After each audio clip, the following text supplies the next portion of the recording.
And when we go live, we're going live. Waiting for it to go live. And I think we are. We're going to have a good time. Okay, we're live. Hello, everyone. Welcome to the live stream. Welcome to the live stream where we do it live.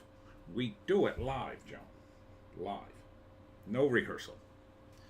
Very used to that. Welcome, Clint. Clint's already here. We are doing Hollywoke Hot Take live. This is a pre-show for a minute or two. I don't have a lot to report this week. I did, what did I do? Well, first, Joan got a haircut, so she's pretty happy about that. Nice and cool now, Joan. Yeah, you're nice and smooth. What else did I do? I did the Bordentown Library on Saturday at 2. I did my talk. That went well. Bordentown's a real historic city, but it was tough for me to get in there. So the only two places that would allow me to do stuff was the library and Tyndall Brewing.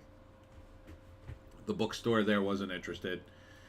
And they're more of a high-end place, so I kind of understood. But, like, I don't know. It's hard to book a gig in Bordentown other than those two places. So, I don't know. Maybe there's some other places I haven't explored. Clint, pretty Joan. She's pretty cute. A lot cleaner. Smells a lot better. Whew. When she sort of gets long in the tooth for a haircut, she starts to reek a little bit because everything just sticks to her, especially this time of year. So I try to comb her. She does not like the brush. Joan is very upset when the brush comes out, and so it's tough. She doesn't like water, so forget the bath. Forget a bath. I could give her a bath now because her hair is so short. I could just let her run outside. She'd be dry in like 5 minutes. But, yeah, once her hair grows back, it's a nightmare. It just mats together. Anyhow, that's about it. That's all that's going on with me. And then next week, I got an event in LBI. I'll be back in LBI at 2 on Saturday the 5th. To do the signing that I had to postpone because of rain that then never happened. So pissed I canceled. But it looked really like it was going to rain. Let's see if it's going to rain this weekend. God forbid. God forbid I actually go up there and it just pours. Let's see. I just want to check. Just want to see what Saturday's forecast is. So far, no rain here, but that's not where I'll be. I'll be at Long Beach Island, New Jersey. And that's looking like rain, but only 40%. So I could work with that. As long as it doesn't rain all day. If I can get my tent up, it's fine. Light rain is okay. Anyhow. Pineys book 12 is out, and Clint has purchased it and enjoyed it. Thank you, Clint. Let's get into a few things. First up, a reminder: Comic-Con 101, my article, my column in Clownfish TV, top 20 reason feminism is ruining comics. This got a lot of good reaction, especially on Truth Social. I got a lot of nice compliments, so this was fun to write. Kind of been brewing a long time, and I'm not the first to write this by any stretch, but this was sort of a skimming of a lot of other sources, people like RJ at the Fourth Age, the Lotus Eaters. I forgot to mention them in the article. I try to mention people that influence me. Who else? James Lindsay, a few others. So, and just, my own observations, which are, you just see this stuff in comics and you just go, what is happening? Why are you doing this, ladies of Marvel? And they just, I don't think they have a coherent answer. They're just caught up in it, and they're very stubborn. I think they're very stubborn. A lot of feminists. They've sort of, they sort of have this tunnel vision, and that is it, man. They're gonna go down with the ship. It's like being stuck in a relationship with someone who just won't change a little bit. Like, people don't really change, but you know, you can modify your behavior a little bit. You could, I don't know, try to clean up after yourself, do a little better, whatever.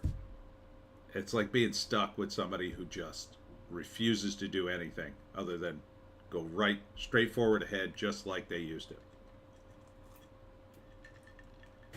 So, and you know, feminism ruins a lot of things, not just comics, and it's also leftism, really. But I don't want to get too political. I try not to get too political in the live stream. I think sometimes it gets boring after a while. It's the same damn thing. All right, let's get into 7:05. Let's get into the box office. The numbers. Of course, Barbie and Oppenheimer still stay at 1 and 2. They dropped down by 43 and 44%, so that wasn't bad. That wasn't a bad drop. Anything below 50, pretty good. So it looks like they do have a bit of legs. Their only real competition was a Haunted Mansion. With the guy, and the guys at Clownfish said it's not a bad movie. They liked it.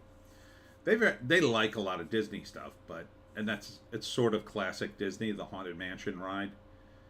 But you know, I'm not hearing a tremendous amount of complaints about it. You know, so good. I guess it's an okay movie. I guess it's not woke.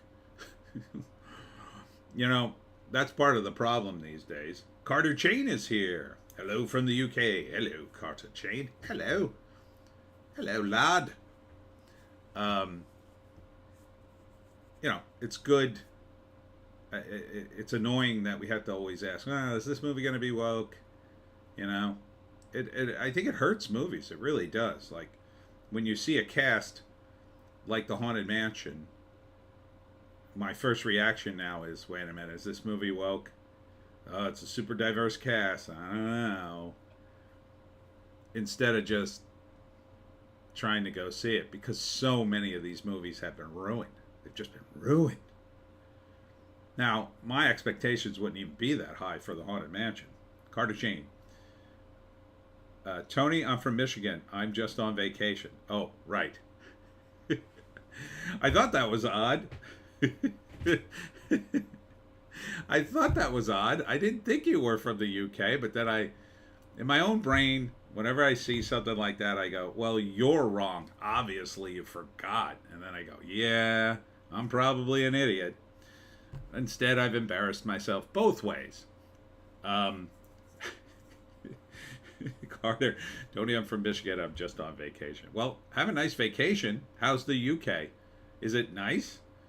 I watch the Lotus Eaters, and I worry the whole place is going to burn to the ground. Not that they're that doom and gloom, but a lot of problems in the UK. Magic Poop is here. Woo! Finally made it back for a live one. Well, welcome. Oh, everybody's rolling in. Everybody's rolling in. Clint says hi to Carter. He was born in Macomb County. Michiganders here. Yeah, so, like, it sucks that we gotta look at movies and go, is this woke? Because, I mean, now they're really trying to trick people, I think. And I think that's part of the strategy initially that the studios went to. Carter, I might get a tour of the Lotus Eater studio on Saturday. Ooh, neat.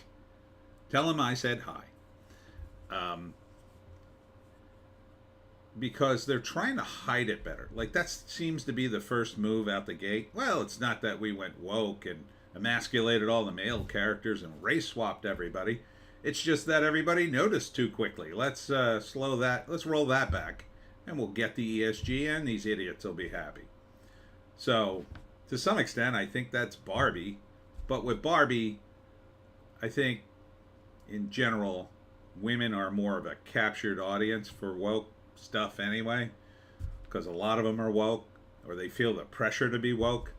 So their friends will be like, oh, you didn't go see Barbie. Oh, well, look at you. And Barbie's kind of like that.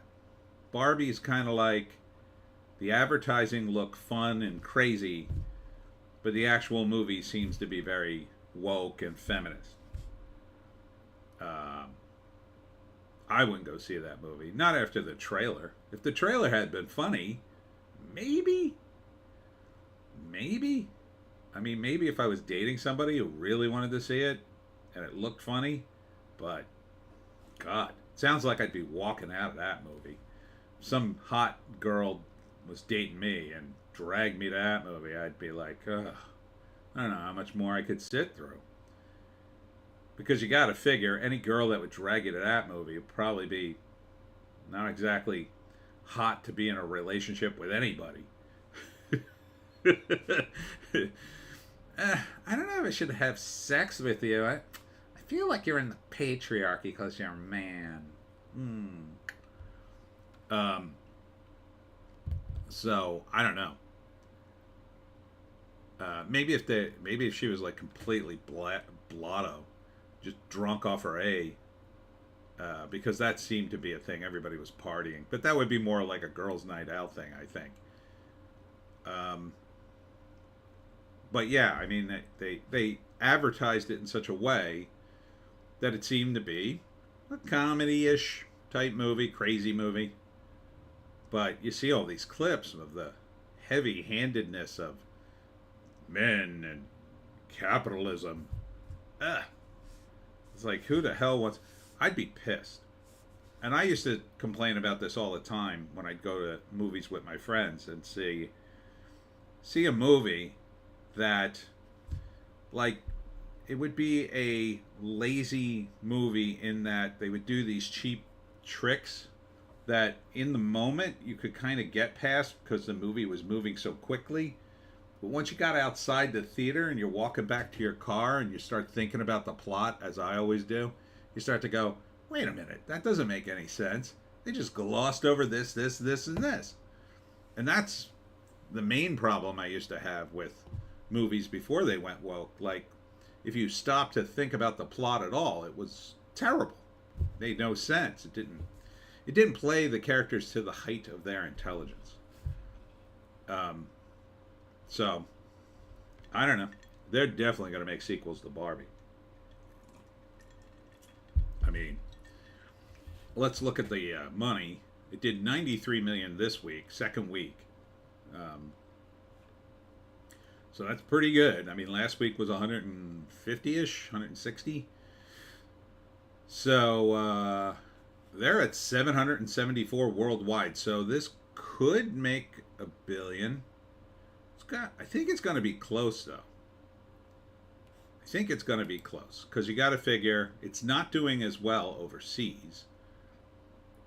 Or wait, is it? Let me look at those numbers again. Oh no, it is doing better overseas. Oh, it finally opened everywhere, I guess. Yeah, doing real well in the UK. So you're looking at 93 million. So next week, I gotta think you'll get the 50% drop off. But let's say, for the sake of argument, it's like 50 million next week. That puts you at like 874, and then whatever the international market does, probably another. I'm gonna say. What did it do? Next week for the international market, I don't know, might do another 60, 70. Say you get to 800 by next week. Probably will be at 800 next week with all the weekly grosses. The week after, probably won't make 50 million. It might make like 50 million worldwide. That puts you at about 850-ish, depending on what the week does. You might throw in another 10. I think you'll get around 900. I don't think it'll quite make a billion, but it'll be close enough. I mean, that's a hit. I don't think this movie cost that much to make. They shot it in LA, and they shot a lot in a sound studio. So they're definitely going to call it a hit, regardless. Oppenheimer is definitely money, because that movie only cost $100 million to make, and it's already at $400 million. So let's see. Barbie probably cost more, probably closer to 150 to 200, but, and this is, yeah, so it's about like, it's like Barbie but half. Yeah. So it's like Oppenheimer is half what Barbie's doing. It's half the cost and half the profit. Well, seems to be. It's really this marketing push of Barbenheimer that I think worked very well. I mean, think about it. It's the perfect opportunity if you have like a crew of guys and girls that you wanted to go to the movies, and the girls want to see Barbie and none of the guys do. They could go see Oppenheimer, and you could meet up after the movies, and it's a perfect night. And everybody gets to see what they want, and then you go out afterwards for drinks. Sounds like a fun time.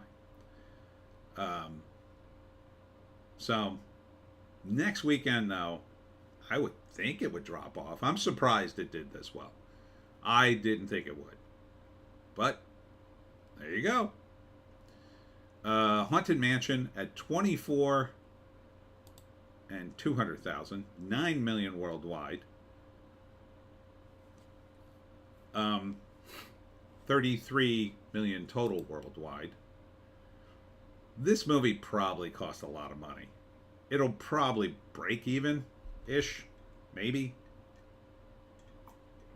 I think next week, just like everything else, the second week is always the most important. It really tells you where the movie's going. So this could have legs, I guess. I mean,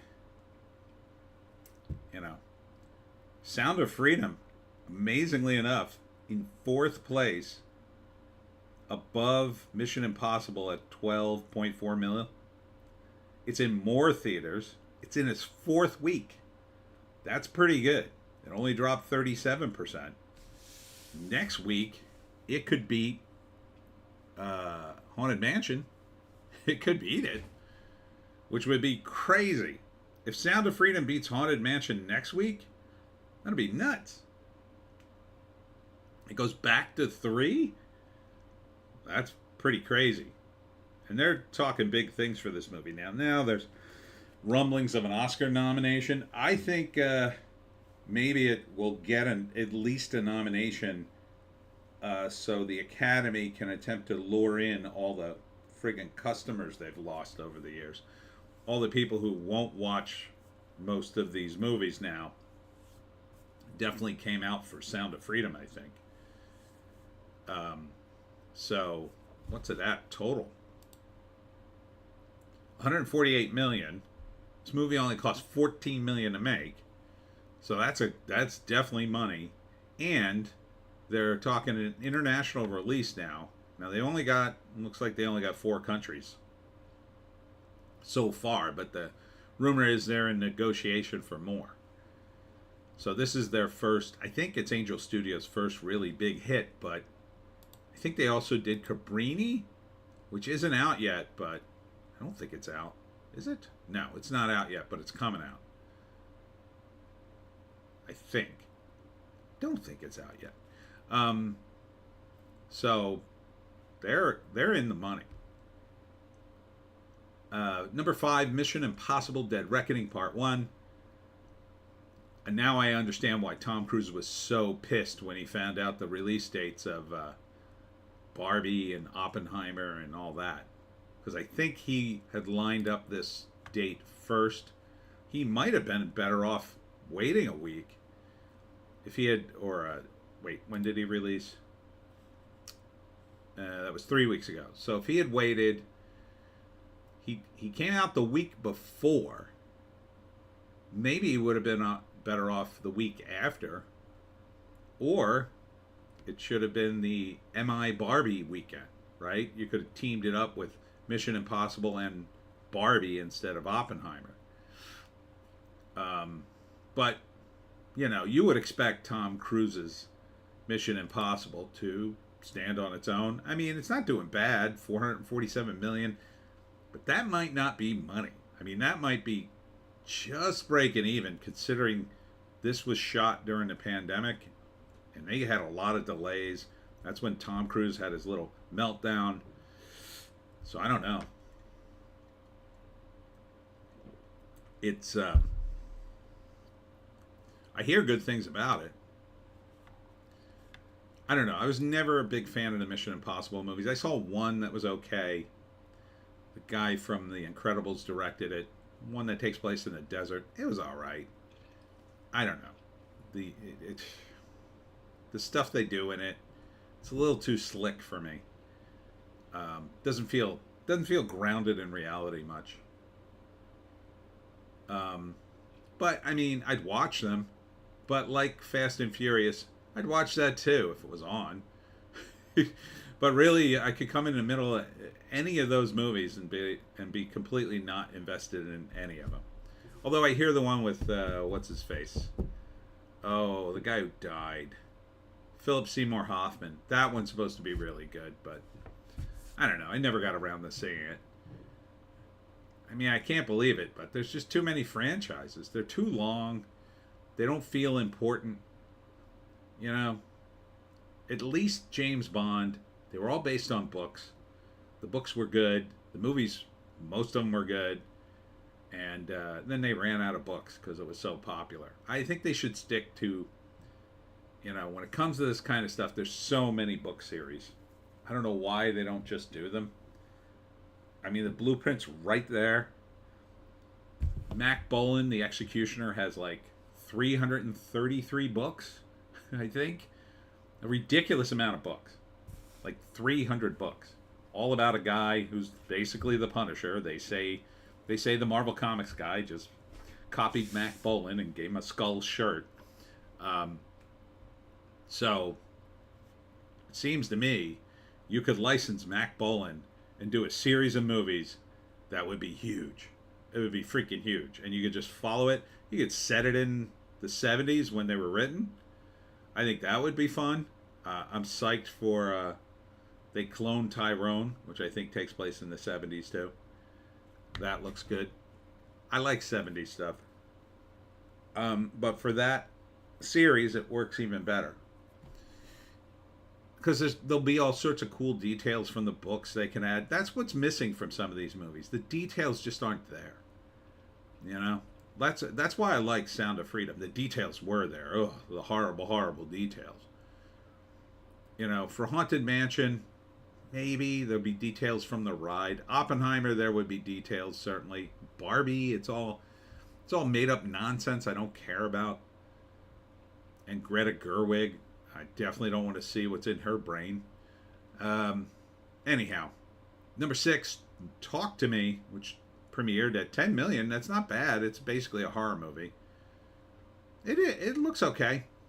It looks okay. It's like one of these Talk to the Dead horror movie things. It's kind of a bit of an on-the-nose premise, but I mean, it can work.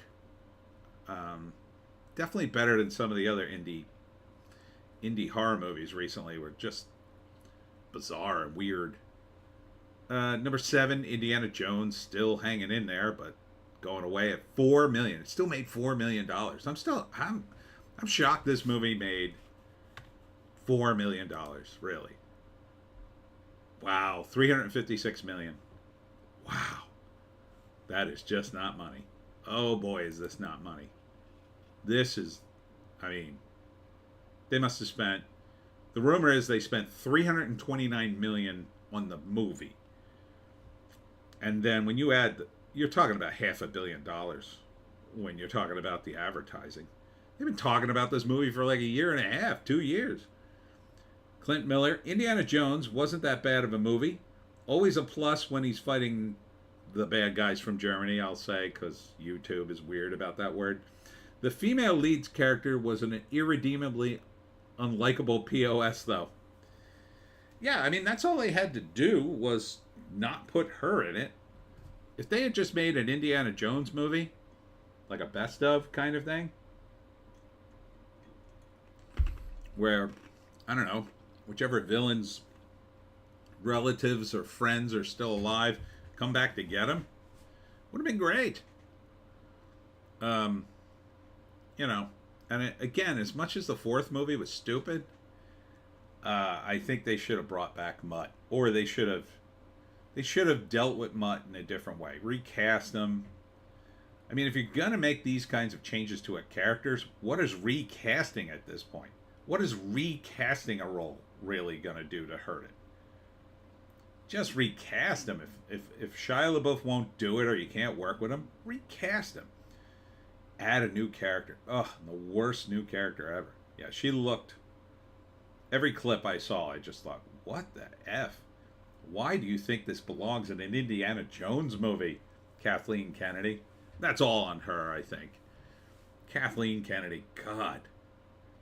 What an absolute... I don't even know.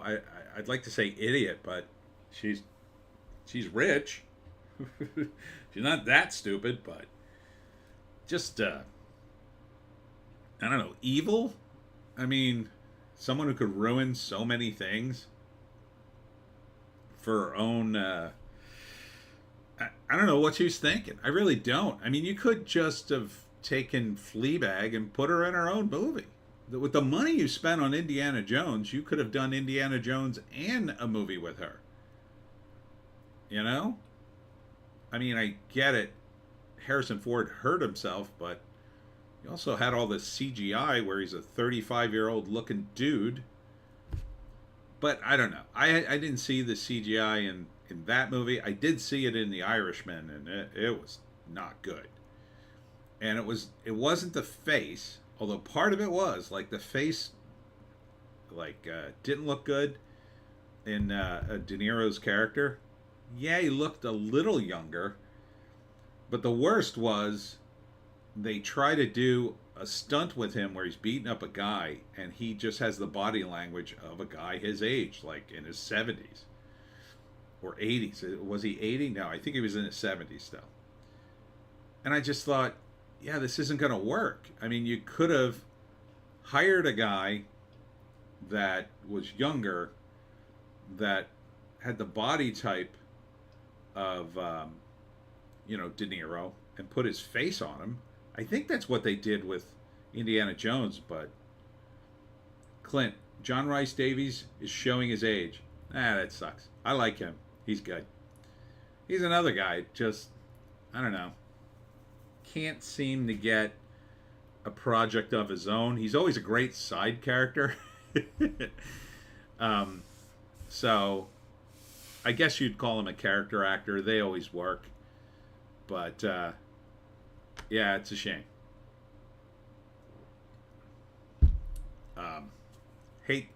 And I don't know. I don't know what they did to Harrison Ford to convince him to do these movies.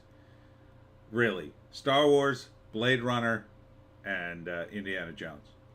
How could you so but clown your own legacy like that? He'd have been better off just saying no to all of it. Nope, I'm not doing it. And let Hollywood make the movies without him. Yeah, he wouldn't get any money, but he doesn't need it. Does he need it? That's the thing. Does he need it? I can't imagine he needs the money. But then again, I've never been that rich, so maybe he does. Maybe he needs to buy a second island for his dog, and he wants to buy a whole airport just so he can park his plane. I don't know. Clint Miller, yeah, $, $. I know, but like, if I had that much money, you just literally couldn't drive a big enough money truck to my house. I just would be like, no, I don't need this. Short of like them offering me like, look, we'll give you $100 million to be in this movie. We're going to completely F it up. And and I had a plan to start my own movie studio to destroy these guys, maybe. But Harrison Ford's so old. Magic Poop. Yes, he needs money to buy more vintage planes to crash. I guess. Maybe that's true. Maybe he owes people money. I don't know. And then I think of the dark stuff. I think, like, did they blackmail him? Like, did they have tapes on him and then just say, well, listen, you got to do these movies. It's too much money. Do they threaten you? Do they say, we'll kill you? I mean, that's the only reason I could think that he would do it, other than he's so tone deaf to that he never was able to pick a good script. Like, that it was just sheer chance he was in mostly good movies, and now he just is on a roll with bad movies. That's the only thing I can think of. Or he just doesn't care anymore. I mean, did he just look at all these scripts? Has he seen so many scripts he just says, well, they're all terrible, but I still want to make one last movie? I don't know. To me, Harrison Ford could have written a better screenplay. He was in 4 of the movies before this. How could he not write one? He's a creative guy. He could write the damn movie. Clint. Was it John Rockefeller who was asked how much money is enough? Rockefeller replied, just a little bit more. I guess. You'd think, though, when you're 80, you kind of just go, yeah, I'm done. Or, nah. Because when I talk to old people I know, that's kind of the way they are. They're just like, F it, I don't care anymore. Maybe that's it. Maybe he just doesn't care, and he just wants to go to parties and act like a big shot and have everybody call him great, and he just loves that. I don't know, he is an actor. But he always struck me as a guy who wasn't particularly enthralled by that. There's a lot of the guys in the business, you'd look at him and you go, yeah, you could stroke that guy's ego. He loves it. But Harrison Ford, you would always kind of be like, nah, he's not really like that. He doesn't seem to like it that much. But this time around, maybe. I don't know. It's just sad. It's just sad. But the upshot is, I don't think he has any movies left to ruin. He's ruined. I think he's ruined every major franchise he's ever been in, other than maybe Witness. Will he go back and ruin that? That wasn't a franchise. Or what was it? Air Force One. Will he go back and ruin that? The Hunt for Red October, or which one? Wasn't he in one of the Tom Clancy things? I don't know. There's nothing left for him to ruin, really, that anybody cares about. Number 8, Elemental. I don't know how that, 3.4 million. I guess because it's a cartoon, it's just hanging on. I'd be surprised. Anyone in the theater would see Elemental and then see Haunted Mansion and pick Elemental, right? It's just, what a choice. What a Sophie's Choice of movie. You're bringing your kids to something. Well, I got boys. They don't want to see Barbie. I can see Haunted Mansion or Elemental. Like, I guess if your kid picks Elemental, you're stuck. But it made $3.4 million this weekend. 394. I mean, it did better than Indiana Jones. Yeah, it's 40 million over in Indiana Jones. That's something. That's sad for Indiana Jones. That a movie like Elemental beat it. And Elemental's in its 7th week, but still, I don't think Indy will catch up. Number 9 is Insidious, The Red Door, 3.1 million. In its 4th week, 174 million. It's probably money. The horror movies cost like nothing. They're usually pretty cheap. Number 10, Spider-Man Across the Universe, still doing money. 1.4 million. 682. That ain't bad. Theater Camp. This is the 3rd week for this. 1.5 million. That is not good. I don't think it's in a lot of theaters, though, is it? Well, it's in a lot more theaters now. It's in 295. I don't know. I didn't think the trailer looked very good. It looked like it had potential to be sort of like a Waiting for Guffman, but like set in a summer camp. But yeah, I don't know. The first Slam Dunk. I don't know what the hell this movie is. Just opened. Is this a cartoon? It looks like a cartoon. I think it's anime. Wow, yeah, it must be. It did a lot of money worldwide. Okay. I guess. Slam Dunk. This has to be aimed at the Chinese market. They friggin' love the NBA. They friggin' love basketball. It's from G Kids. I never heard of these guys. Or maybe I did and I forgot. But it only did 625,000 here, and it's in 581 theaters. That's pretty low. Somewhere around number 13, No Hard Feelings. Drops out of the top 10, 422,000. I still kind of want to see this movie, but now I can wait for it. Who the hell made it? Did 83 million? Hoping this will be on like Max. No, it's from Sony. So I don't think it'll be on Max.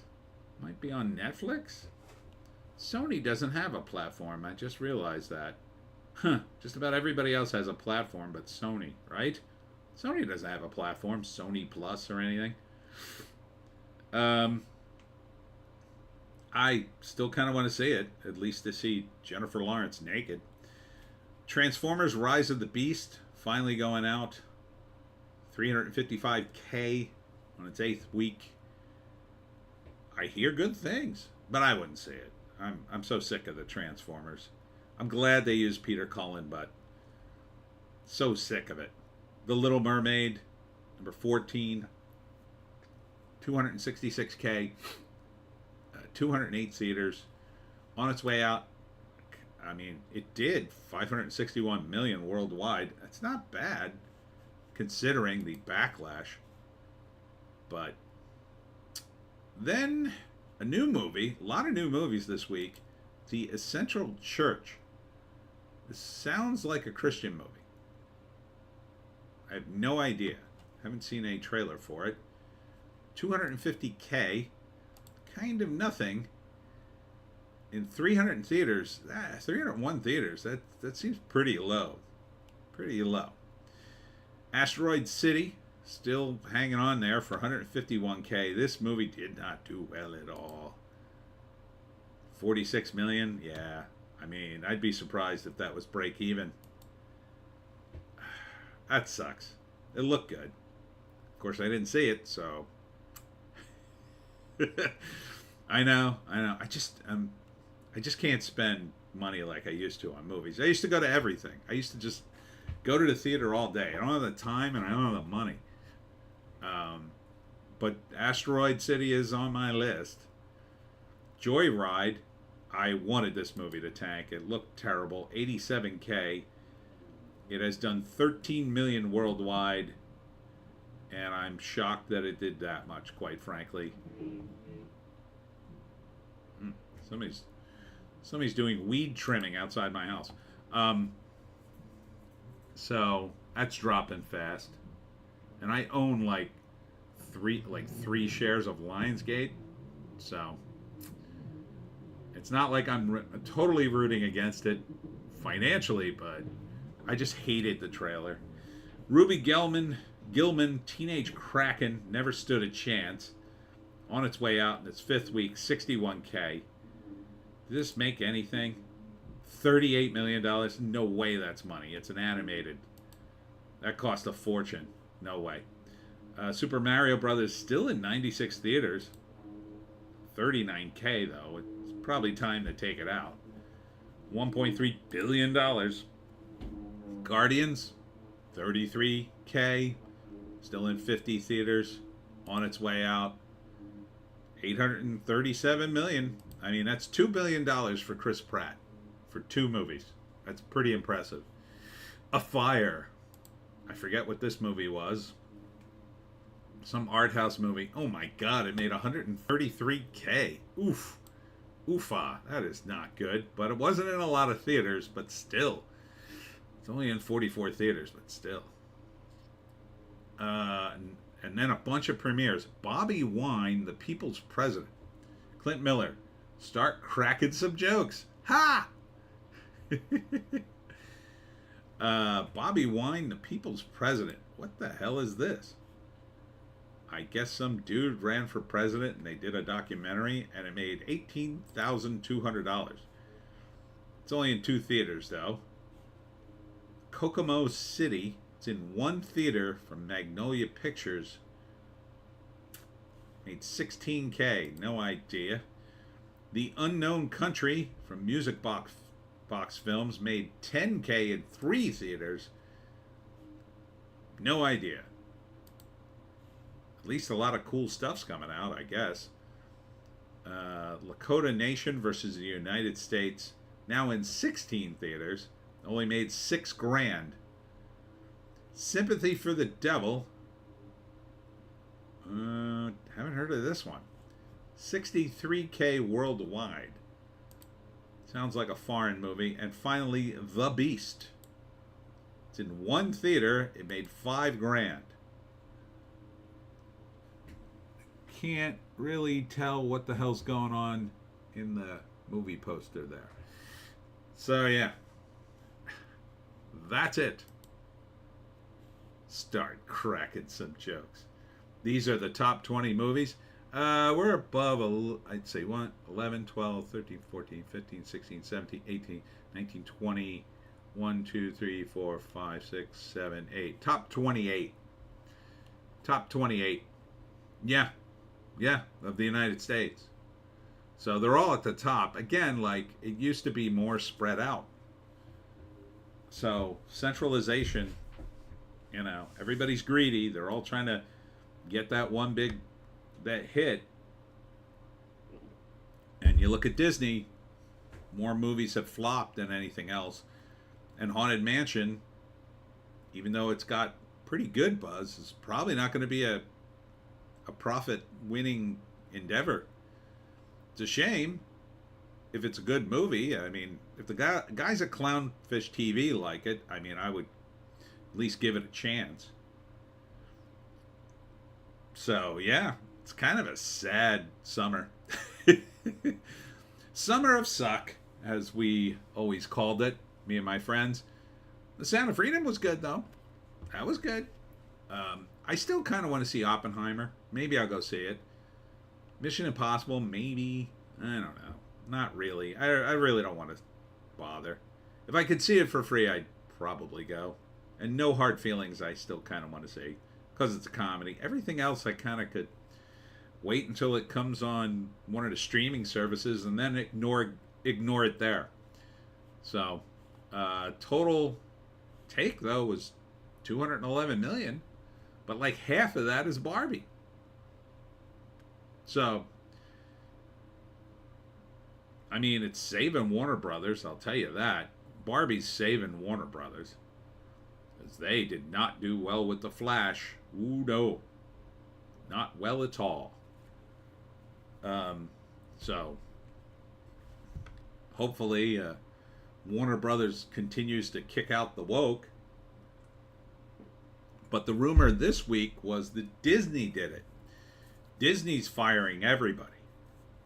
Now, there's a couple of different rumors, and this was all mostly on Doomcock, but one of them was that Iger's firing everybody who's woke, or everybody at least who is a acolyte of Kathleen Kennedy.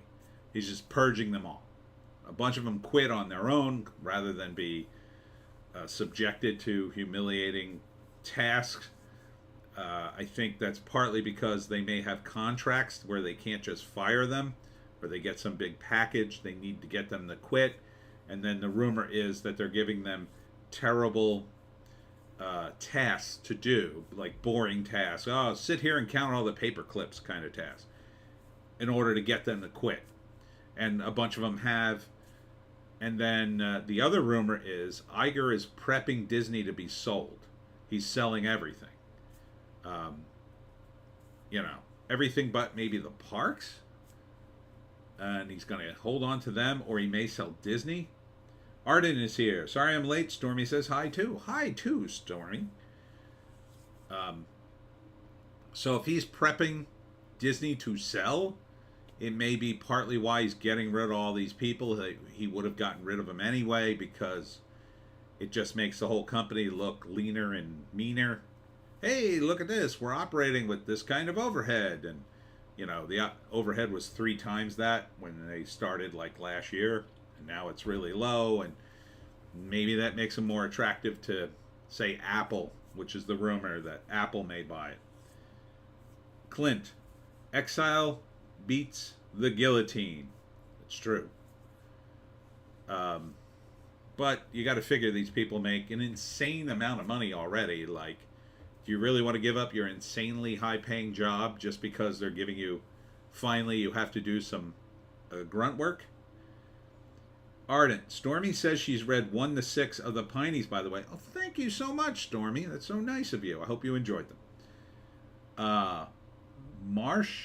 Let's see. I'll say this right. Marshall J2. Tony, I was shook. Barbie made so much money, almost 800 million this fast. Nobody didn't see this coming, now heading to 1 million. Your thoughts? Well, we were just talking about that, but I'll just go over it briefly. Yeah, I'm shocked too. I didn't think it would make this kind of money. It is probably, it'll either just make 1 billion or it'll be just shy of it. I don't know. It may peter out next week, but we'll see. You know, there's a few more things that are coming out next week, might finally hurt it. But the question is, to make 1 billion, will people go back to see Barbie? Will people see it twice?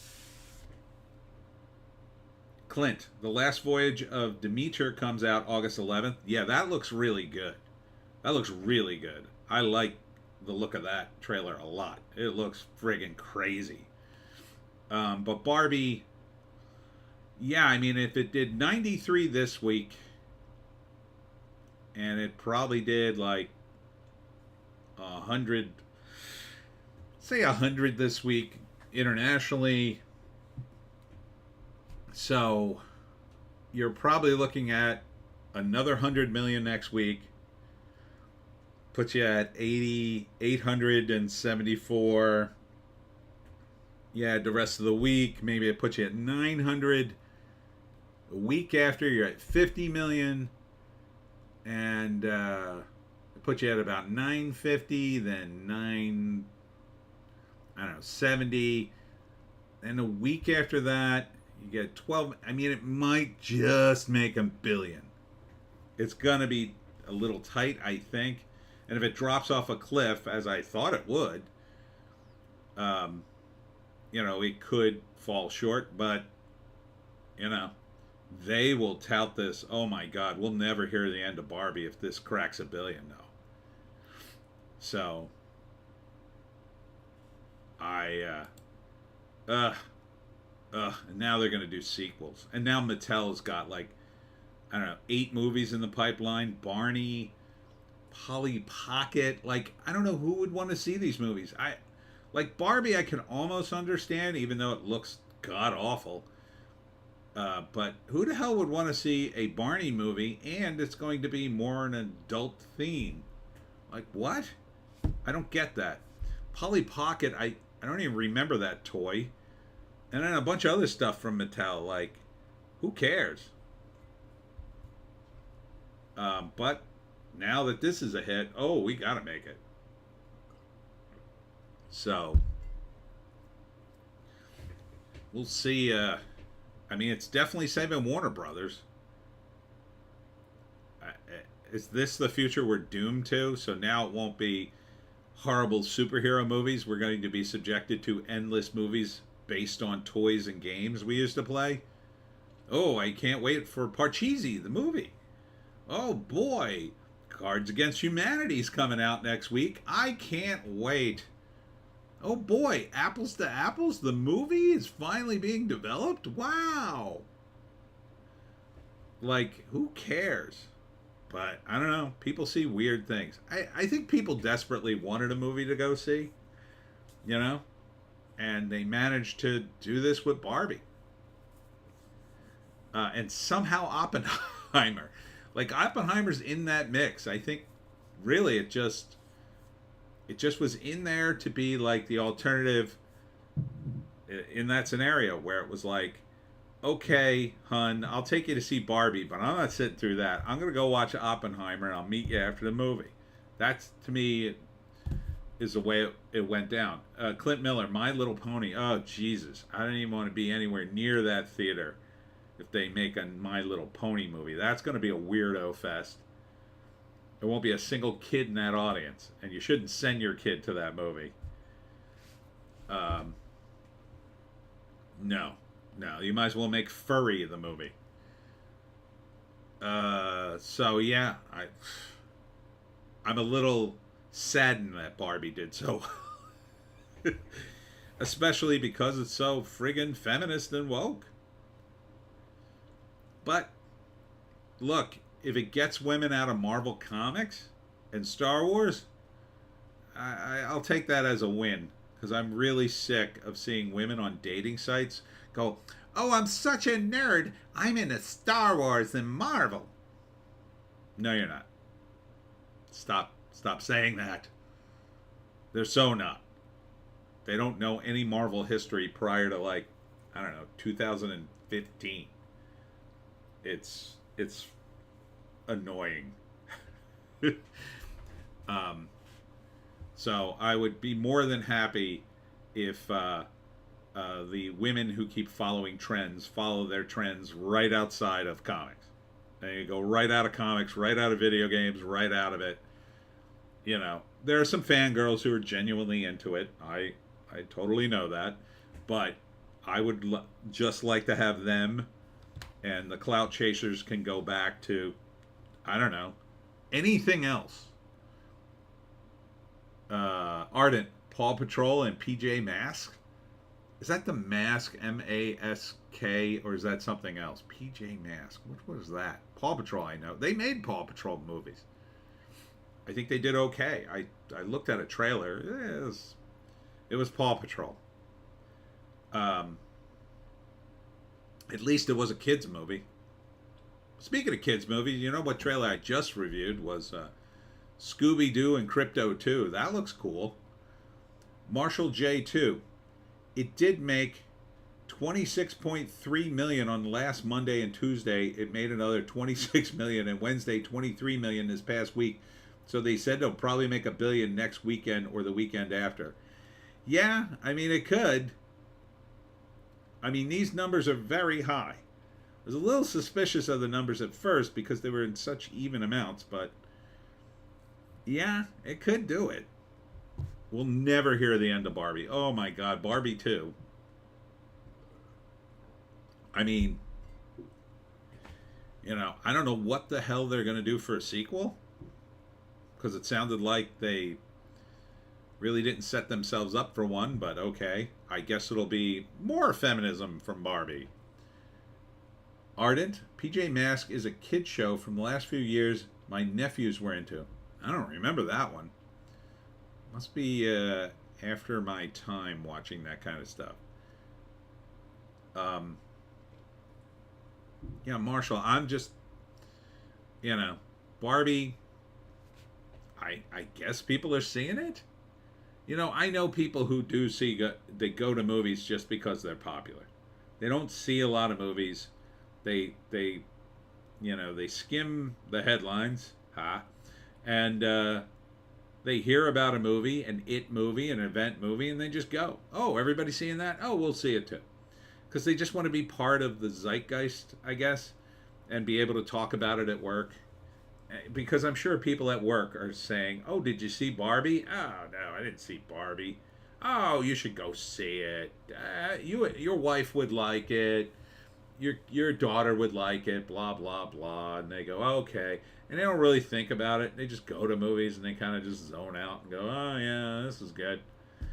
I mean, one of the worst things I've ever experienced in my life as a human being a movie guy, was being stuck at a day job and talking about movies to my coworkers.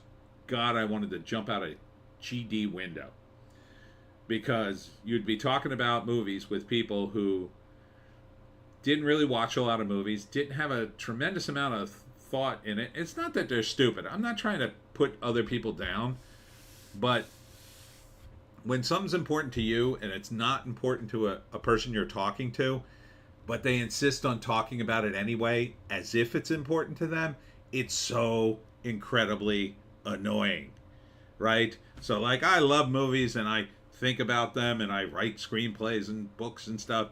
So when somebody starts telling me their thoughts on a plot and they're just terrible and they just don't see it for what it is or whatever, and they keep going on and on, you're trapped in one of those coworker conversations.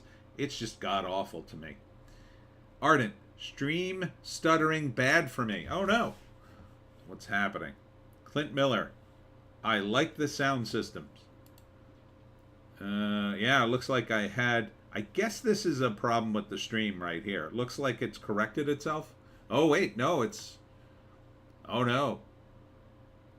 Marshall J2. Yeah, I heard they plan on making a sequel. The main reason I think why the movie makes so much money, because Barbie is so huge brand. I'm not going to see it, at least not paying for it. Yeah, that's my attitude. Ardent, Disney's advertising for AI experts. You covered that, yes? A little bit in regular Hollywoke Hot Take. I seem to be live. Are you still seeing me? I seem to be getting the not running sign on the stream. I hope I'm still live.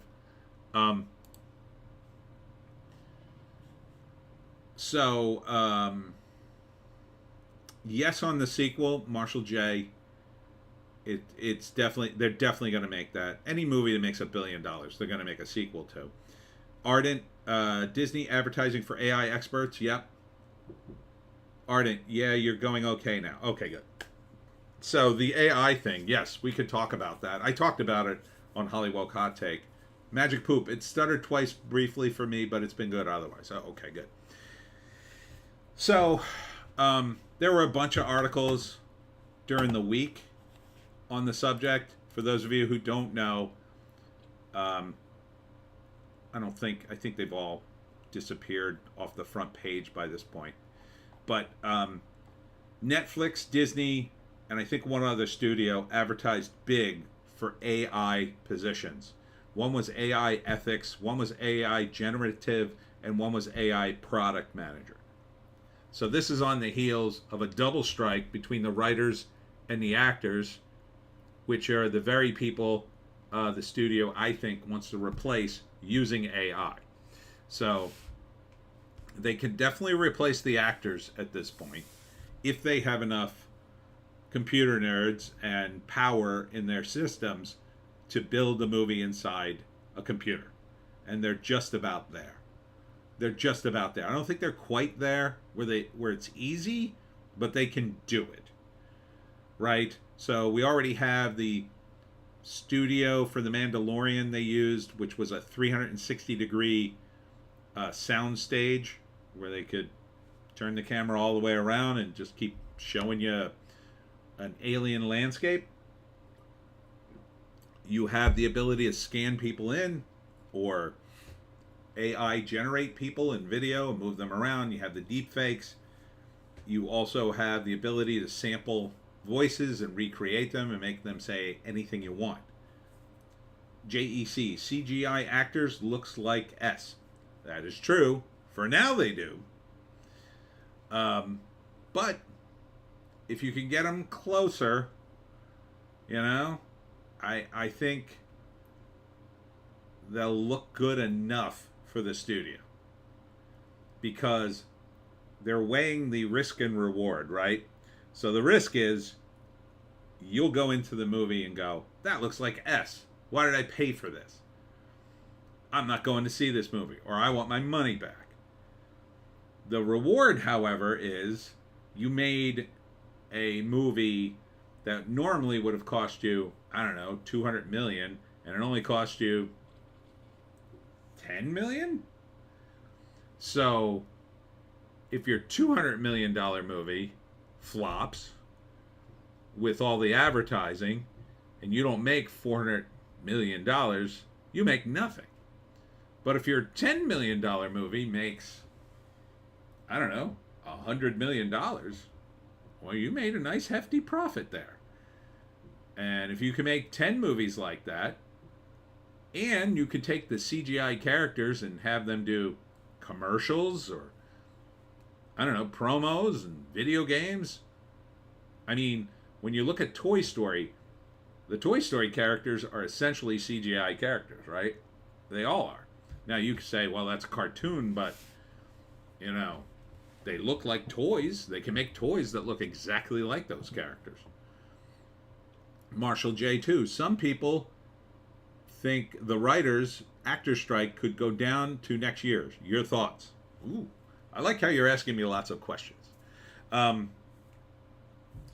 theory is that the studios wanted this strike, and they want it to go to next year, and they want to break the unions.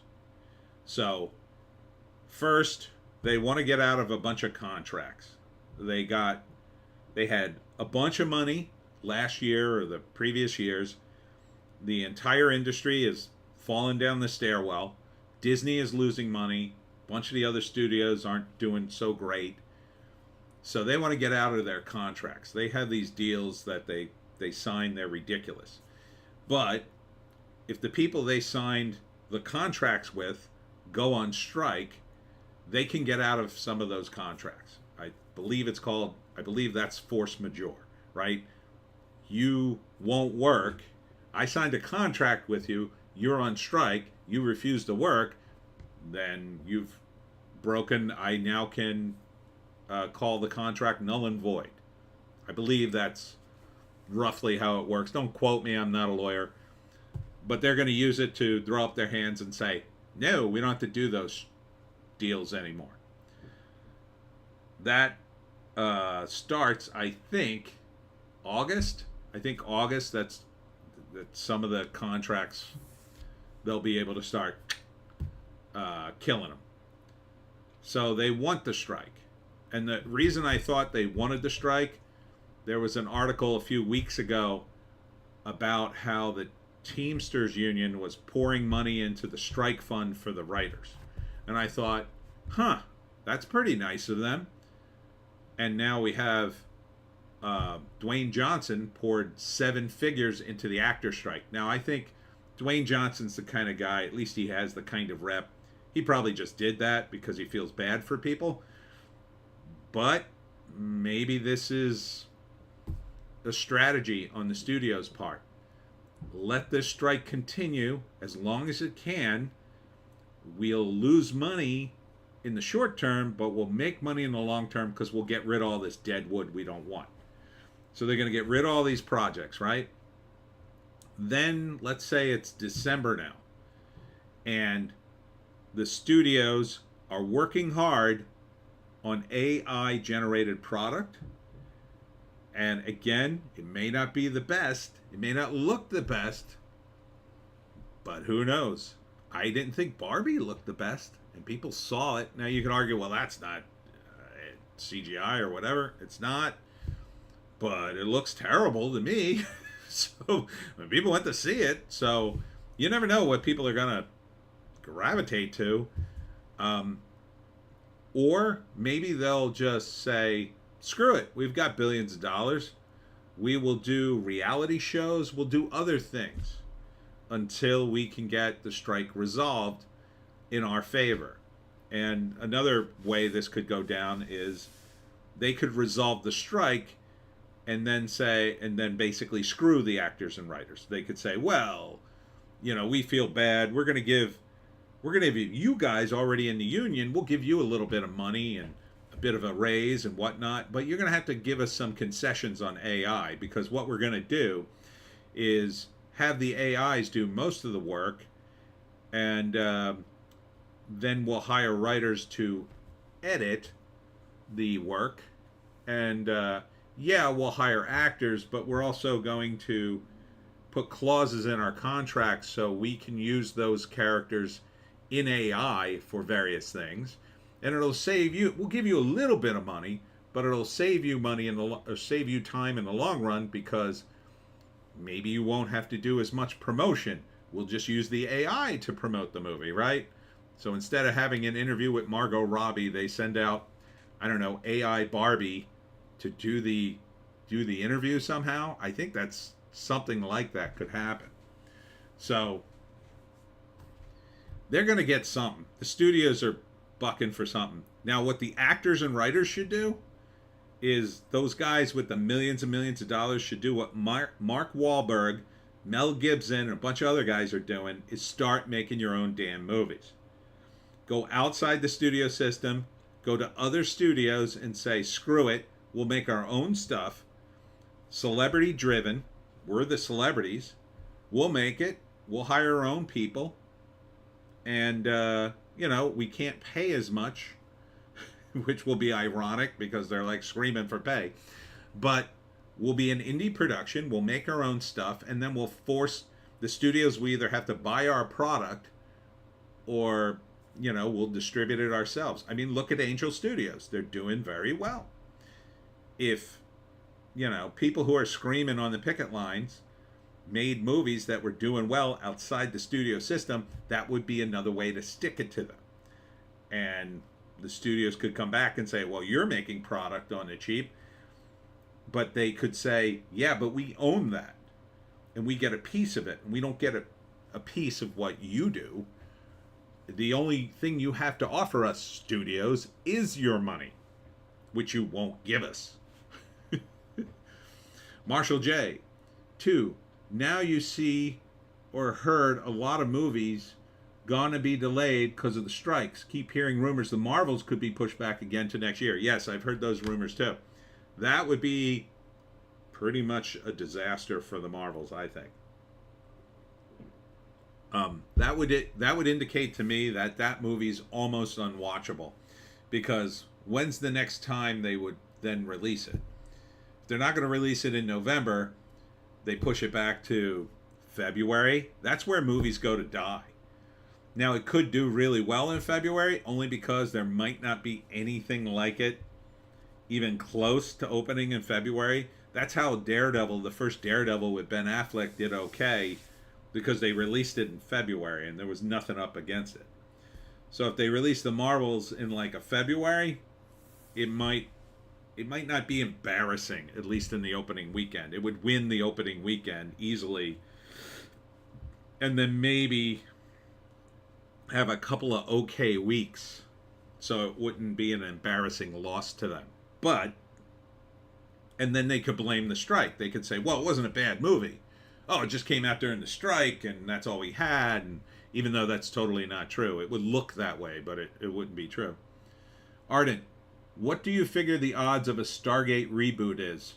Oh, I don't know, about 105%, because what the hell else do these people do other than reboot everything? I mean, they're rebooting Babylon 5. It's going to get its own cartoon. That's probably a good thing for Stargate. They could reboot it as a cartoon, bring back all the original guys, and then they could be young again, and they could run around and jump through Stargates and meet aliens and whatever. But yeah, I figure the odds are pretty high, because Stargate is like a franchise and they like it. And I don't think they should.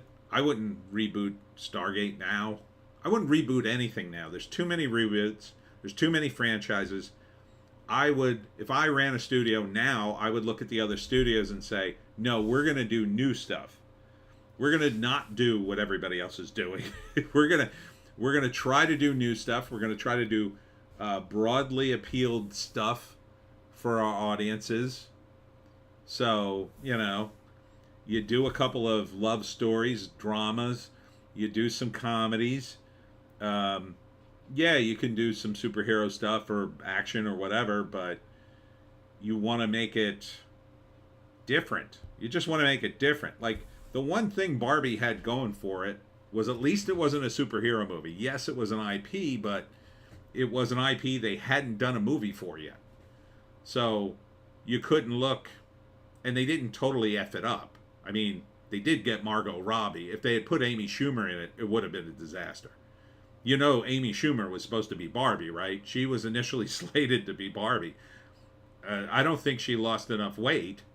I think that might have been part of it. Maybe she couldn't lose the weight. If she could, if Amy Schumer could be rail thin, really drop some weight and toned up, maybe she could have pulled it off, but I kind of doubt it. Amy Schumer is not a very good comedian, in my view. She just doesn't have, like, in stand-up, she's okay, I guess, if you like vagina jokes, but, and I liked her sketch show. Her sketch show, the first season of her sketch show was actually pretty funny. But I think she had a lot of different writers on it, and it wasn't until later that she seemed to get into feminism, and then, I don't know, they threw her in some indie movie, and then they threw her in some TV series with Michael Cera, and, like, they tried to pitch her as a leading woman type, and she's just not a leading woman. She would have needed to drop, like, 50 more pounds and been, like, drop dead gorgeous, and then maybe Ardent Chuck Schumer would have been better. JC, 2010 Amy Schumer could have worked maybe. Yeah. I mean, 2010 Amy Schumer, the rumor is that if you've never seen this comic, his name is Anthony Jeselnik. And Jeselnik, according to what I read, was dating Amy Schumer at the time. And the rumor is he was helping her with her comedy. And Jeselnik is outstanding in terms of a stand-up comic. He's really good. Him, Daniel Tosh, they're really good. And they're very, they're it's not politically incorrect, but they're very biting, man. They'll tell you some really nasty jokes that are very funny. Anthony Jeselnik doesn't have a movie career, and he should have a movie, quite frankly. He's very funny. Or he should be at least punching up movie scripts for something. JEC, Amy is only as funny as who she's, I don't know if I could say that, giving oral at the time. I guess I could say it, blowing at the time. Maybe, I don't know. But she definitely turned all woke. But that may have been a move, career-wise, that I think it's unwise. But, she may have sat down with her publicist and said, "Oh, Amy, you're so funny, but, the world's getting serious. The world's getting serious, Amy. Look at your Twitter." And then, she went down that path because it helped her career. At least it helped her career in Southern California, where people were like, "Oh, yes, Amy, what you said the other day was so stunning and brave. We're going to give you another TV show." Ardent, or whatever woman she steals a joke from. Ba-dum-bum. Marshall J. Did I see your last comment? The last comment I saw from you, Marshall, was about the delays and the Marvels. Did you write something after your comment about the Marvels? Sometimes my live chat doesn't give me certain comments. And I do have it on the correct thing. So, yep, I'm not saying... So try to type it again, Marshall. I don't know what happened. Looks like I'm breaking up again. Do you read? Do you read? Station 0, do you read me? Marshall, yes. Yes. Did you hear my response? Yeah, the Marvels being pushed back probably could help it to some degree, but it's a sure sign that, Disney's just falling apart, man. The MCU's done. I think they're going to cancel the entire MCU at some point. Probably that's part of the strike too. They could come out of the strike and go, well, we had all these plans for the MCU, but now we have to cancel it all. Sorry. Everybody take your ball and go home. Oh, and we're going to have to close the Marvel Comics division. Sorry. Sorry, everybody. Oh, it was a good run. yeah, we're gonna do something else, and they'll move on to the next thing, whatever the hell that is. Oh, we're bringing in the Mattel guys to develop more toy movies. If you don't have an IP, get the hell out of here. And everybody will be fired. Funko, the movie. That'll be the next movie. Funko Pops. Hooray! You know, or they'll just sell Disney with all their various components to Apple, and then Apple will reboot everything. They'll just reboot everything. And I don't know if it'll be any better. Apple could go either way. On the one hand, they definitely won't say anything nasty about China, I don't think. So that could be a problem. But the rumor is Apple may get out of China. Store Bang Entertainment is here. Tiddlywinks, the movie. So if Apple gets out of China, then we wouldn't have to worry about that. But Apple's kind of woke too. They don't seem to push it all that hard though. I mean, they're just so big they could maybe be immune to the ESG stuff, and they could kind of do it, but not really have to do it. So it's not like the other companies. All the other companies are smaller than Apple. Even Disney. Disney compared to Apple is nothing. You know, looking at, even though Disney was or is, I'm not sure, the biggest entertainment media company in America, it's nothing compared to Apple. Like, Apple can buy and sell Disney. It could buy it and shelve everything it does. It wouldn't miss a dime.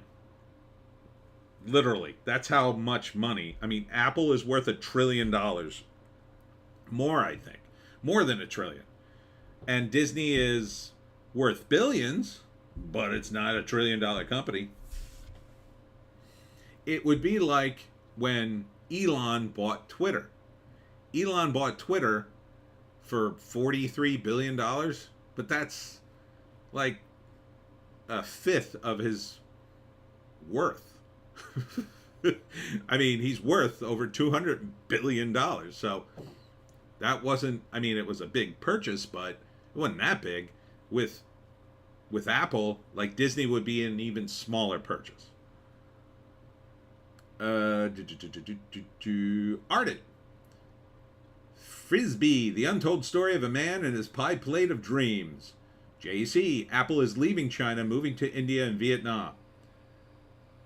Yeah, but they may not totally move out. I'm suspicious of them, but we'll see. I hope they do. Clint Miller, Hungry Hungry Hippies, a stoner period piece? Ooh, I like that. That's a good pitch. Magic Poop, I'm sure at some point they'll reboot the Cabbage Patch Kids crap too. Now that's a movie Schumer could star in. Yeah, it would be fun to see her in that if she actually played a comedy character. Marshall J., did you see or hear the finale of Secret Invasion of that woman character? Can't remember her name. I think the character's name is Jia or something. It turns out she has every power, which is the stupidest and ridiculous thing. Yeah, they kind of made her into the Super Skrull, which is one of the characters from the comics. But that was stupid to introduce a character like that, because the idea behind the Super Skrull, you have to understand, when Marvel rolled out the Secret Invasion story, I think it was called the Skrull Wars at that time, it was during a time when the Fantastic Four was very active in the Marvel Universe, and they were sort of one of the premier teams. And so Super Skrull was basically designed to fight the Fantastic Four. It had all the Fantastic Four's power, and it was a guy. And so the Super Skrull came and beat the Fantastic Four, and then they had to figure out a way to beat it, even though it had all their powers. So instead, they've introduced the Super Skrull before the Fantastic Four, and Emilia Clarke's the character, and nobody cares. There's an article on the subject. Store Bang Entertainment. I like it. Send me the script. Write on it. Let me see if I can find the headline. Yeah, here it is. So this was a few days ago. Secret Invasion director appears to admit series was cobbled together in editing room even as they were releasing new episodes. So this is a technique the bigger studios have been using. I think it's called scrapbooking, where they shoot all these ridiculous scenes. Not ridiculous, but like they just shoot a bunch of scenes. They kind of just shoot a bunch of scenes in case they wanted to go in a different direction, and then worry about cobbling together a story later, which is a stupid way to do it. Or they have some kind of story, but then they shoot a bunch of extra scenes in case they want to steer it one way or another, I guess. So maybe in a movie you could argue that would work to some degree. They kind of did it with the first Aquaman movie. They did a lot of reshoots and then went back and re-edited the movie. But then again, they did it with Justice League, and that was a disaster because they had Zack Snyder, and then they brought in Josh Whedon, and then he tried to soften it, and it didn't really work. So that's why you get all these weird, disparate scenes and edits that kind of go nowhere. So the Zack Snyder cut of Justice League, for instance, made a hell of a lot more sense because it was one guy doing it with his vision. And it made sense because it built on top of the previous scenes, like it's supposed to. Now, I don't think that's a particularly great movie, but I think it makes more sense to release it like that than to try to go back and cobble it together and do the scrapbooking technique. It doesn't make any sense. Look, just release the damn movie the way it's supposed to be, the way it is. These aren't interchangeable. Movie scenes aren't interchangeable. They have to be built on top of one another. The narrative drives forward and forward and forward. You have a peak in the first act, and then maybe it goes down a little bit, and then you peak up in the second act, and then the top of the third act, it really peaks, and then it concludes, and that's it. If you do this cobbling together, you'll get this weird tonal shifts. And that's what we've seen in movies recently. You see these weird tonal shifts where, the characters, 1 minute they're killing these guys, and then the next minute they're telling a joke about it, and then the next minute they're sad because somebody else died, and you're watching it going, what the hell is happening here? That to me is the result of scrapbooking, because they can't keep all these scenes in their head and how the characters should act between scene after scene. It's very hard to do. Like, I'm working on the Pineys book 13, and I'm doing these scenes, and it occurred to me that one of the characters, there was a scene where one of the characters had killed a guy, and I kind of wrote that in just as a first sort of rough draft, and then later I realized, oh God, he can't kill a guy because I've got more scenes, and that'll be too big of an event. So he doesn't kill the guy. I rewrote it so he knocks the guy out instead, and then somebody else kills him. But you have to kind of be wary of that, because certain characters, bad guys, they can kill people, in a screenplay, sure, and they're evil, and that makes them more evil, and that sort of works mostly with these stories. But you can't have them kill too many guys, and you certainly can't have the hero kill people just willy-nilly. So you have to be very aware of this stuff. And if you're scrapbooking things and you're not aware of that, it's bad enough, it's hard enough to shoot a movie out of order and put it together the way you meant to do it. That's somewhat difficult, because sometimes even in that process, even if you're not changing the scenes, the actors, the director, they'll accidentally make some shifts in the tone, or they'll shift the dialogue, or they'll come up with a funny idea and forget what the very next scene is, and that'll kind of look weird on screen. But when you scrapbook and you're shooting different scenes where you're purposely making one scene funny and one scene sad and one scene angry and one scene this, and then you go back to scrap them all together, and maybe you've got a funny, angry, and sad scene, and you want to put them together because that's the only way the plot makes sense. But And that might make sense in the plot, but it doesn't make sense in the tone, or the vice versa, right? You can't have the plot not make sense. The first thing they're going to do is make the plot make sense. So you can see it's not like building a Lego. You have to build scripts. I always use the analogy, scripts are like blueprints for a house. The first act is the foundation of the house. If you don't get the first act right, the other two acts don't matter. It'll just fall apart. Second act builds on top of that. That's the structure. Everything about a screenplay is a structure, by the way. If you don't have a good structure, the house collapses. It doesn't matter how well you paint it at that point. If the house burst into flames because you wired the electrical wrong, it doesn't matter how nice it looked. It doesn't matter that it was in the right neighborhood. Nothing matters. You need a good structure. And that's what screenplays do. All right. Sorry to go off on that. Oh boy, Clint, your message was retracted for some reason. Where did I go? I like it. Send me the script. Okay, that's where I ended. Yeah, so Clint, you're going to have to rewrite your message. I don't know what you were saying. These guys, for years, have gotten away from screenwriters. They won't listen to them. They won't listen to us. I sat in I hesitate to even call it a meeting. I went on set while they were shooting a movie I was working on. I won't say which one, but one of the producers of the movie literally pitched the ending of a very famous horror movie to end the movie. And I said, are you out of your mind? That's the ending to a very famous horror movie. We can't end the movie that way. I didn't write it that way. He's like, nobody will notice. He was totally serious. Thankfully, the other producer said, no, we're not going to do that.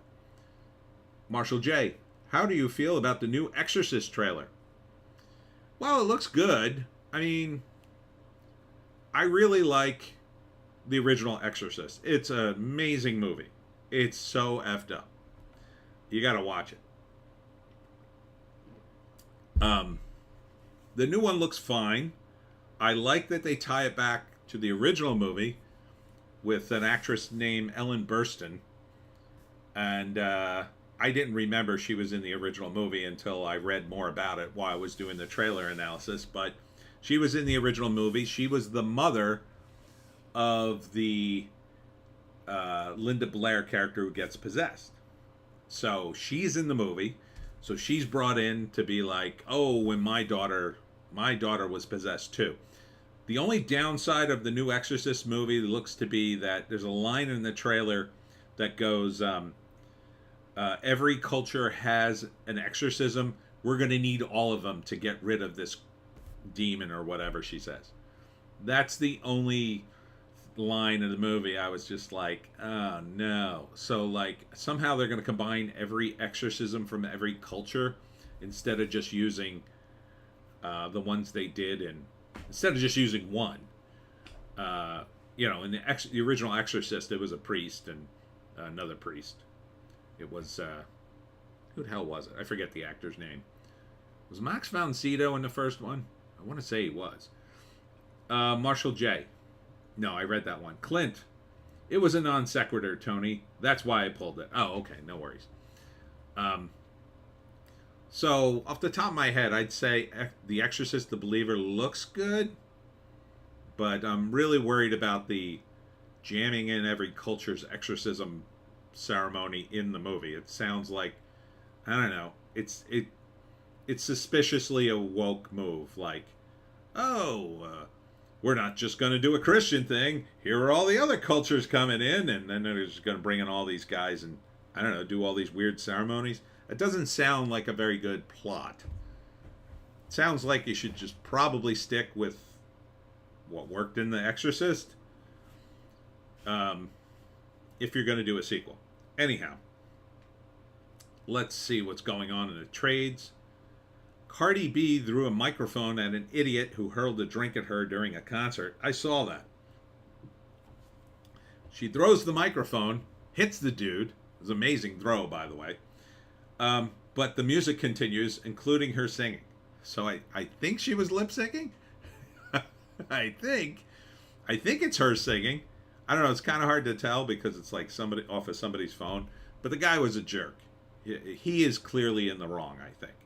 So Cardi B was not being a diva or anything. I'd be pretty pissed too if I came out, especially somebody as big as Cardi B. She's coming out to sing. She's dressed all nice too. She's not one of these idiots who show up in her, pajama pants to sing a song. She was dressed very nice, and this guy threw a drink on her. Like from the crowd, he had like a plastic cup, and he goes like that. So annoying. Kanye West X/Twitter account reinstated after he reportedly promised to refrain from posting anti-Semitic content. I guess. Who cares at this point? I guess he's going to rebuild his rep now somehow. I don't know.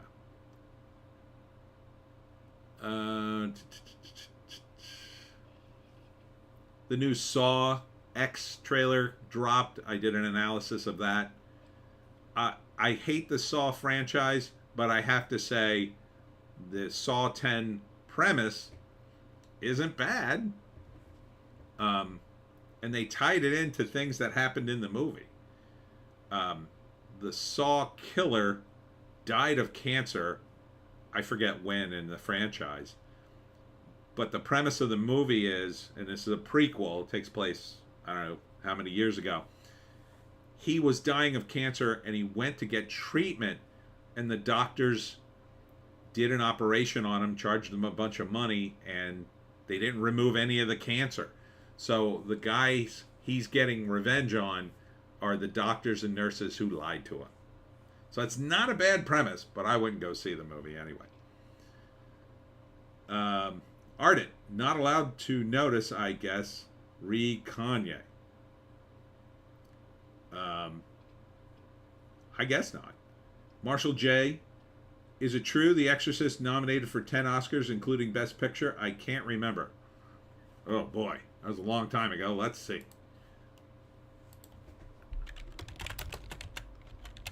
I believe it did. Here it is, 1973. Oh yeah, Max von Sydow was in the original. It's such a good movie. It won 2 Oscars. Oh, wait a minute. Let me see here. Academy Awards.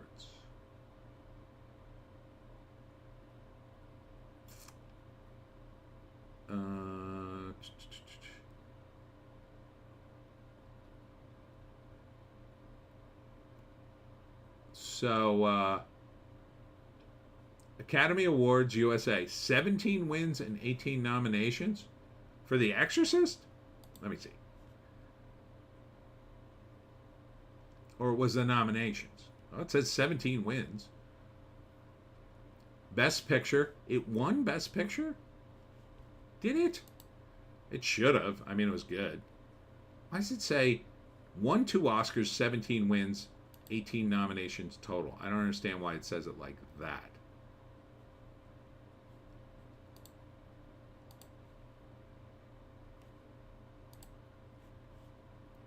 Best Picture nominee. No, these are just nominees. So it won for Best Writing, Screenplay based on material from another medium, and Best Sound.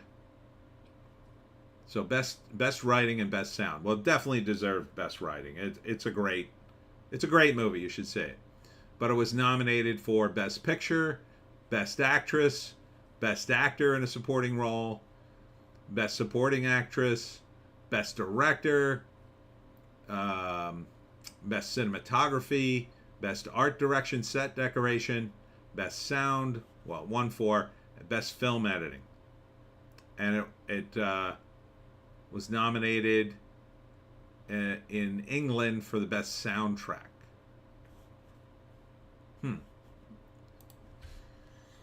Oh, The Exorcist. There's Ellen Burstyn back in the day.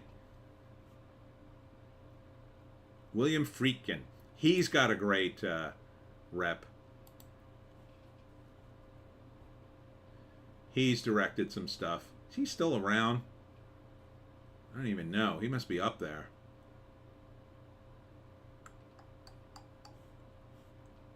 Yeah, he's still around. So he worked on the 80s Twilight Zone, French Connection, The Exorcist. I mean, those two movies right there. That would be a career.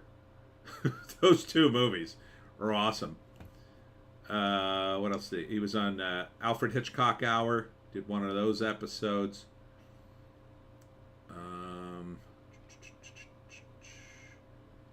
What else? Tales from the Crypt, worked on that. 12 Angry Men from 1997. Oh, he directed Bug. I had no idea. That was 2006. Yeah, Friedkin is really good. Let's see. He got his writer. Yeah, he did some writing stuff. Cruising. He wrote Cruising with Al Pacino, 1980. Oh, and To Live and Die in L.A. That's where I know him from. Yep. Oh, Exorcist, you're so good. So anyhow, getting back to the trades. Let's see what else is going on. Look at this. Oscar predictions. Best Actress. Margot Robbie's Barbie performance is worthy. Ken enough for awards consideration. Will voters agree? This I didn't see this movie, but I think there's no way it should win an Oscar, but okay. I mean, that would beclown the Oscars completely. You nominate Barbie? Okay. So the Oscars are just a joke now? You're going to nominate Barbie? Come on. Come on. But I wouldn't be surprised if they did it to get people to watch the damn Oscars. Here's Viola Davis. She was doing a movie called G20 and stopped working on it because of the strike, even though she got a waiver. See, that to me screams that there's something else going on. Like, why would you stop production if you got the waiver? Seems to me if you got the waiver, the guild's okay with it. You should go right ahead and make the damn movie, but maybe she's under some other restrictions. I don't know. Maybe the writers aren't playing ball, so she can't get any rewrites done. Which, if you're scrapbooking, is a disaster. You can't scrapbook without a writer. No way. Because they're going to keep going back to the writers. Oh, write us a scene where the characters stop and get a sandwich. Yeah. And I'll be in the back going, oh, God, no. They don't need to go get a sandwich. Yeah, but we might need the scene to bridge from another scene we're thinking about doing. Just follow the script I wrote, please. That's a little window into my personal hell. Let's see. Bounding into comics. There was some stuff here.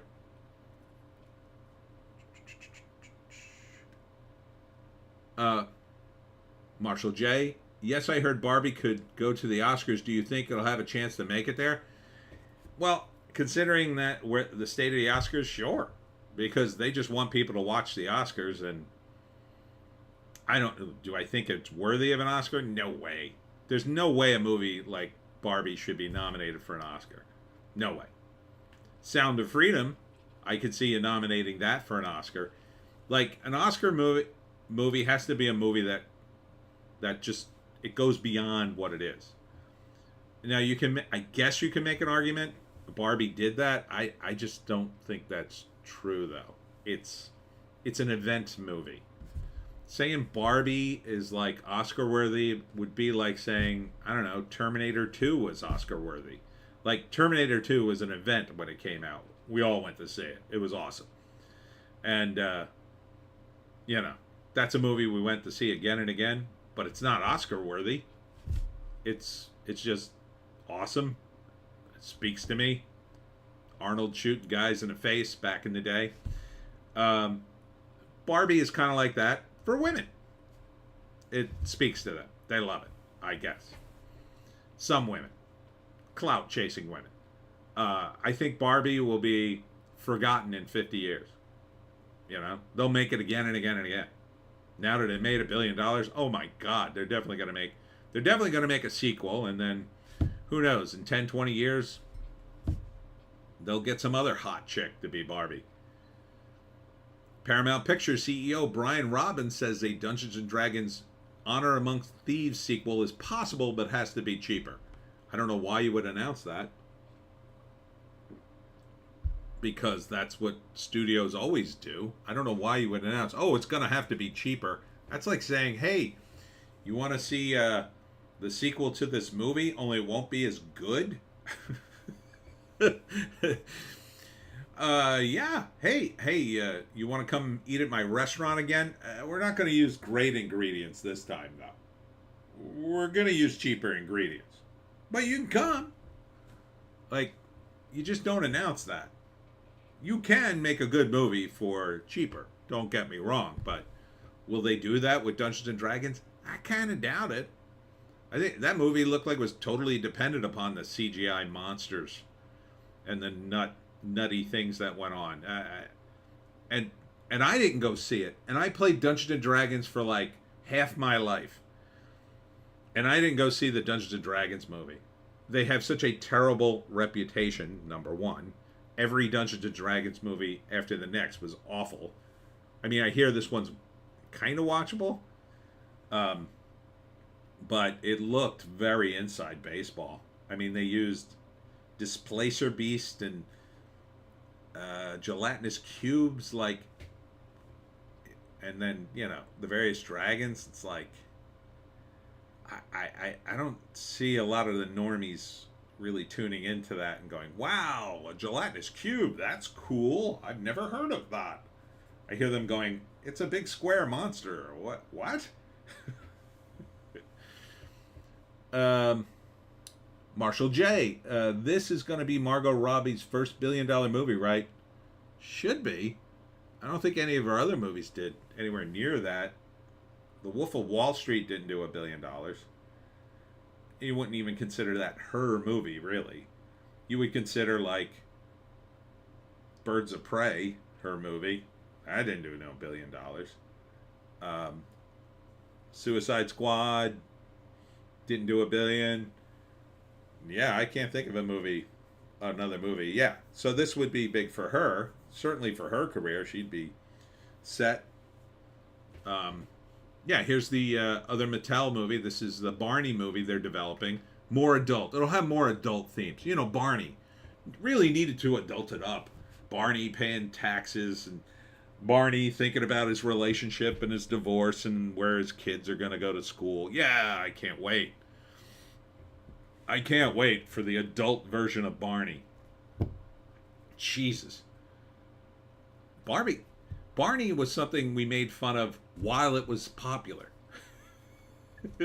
Like, people were making fun of Barney why kids were watching it. Who is this movie for? I guess kids who grew up with it, who still thought it was kind of cool, but this sounds like it's headed for Five Nights at Freddy's kind of show, or you know, the awful Banana Splits movie they tried to pass, which was basically a Five Nights at Freddy's ripoff kind of thing, or that Blood and Honey movie. That's what it sounds like. But I don't think it'll be that dark, but it just sounds dumb.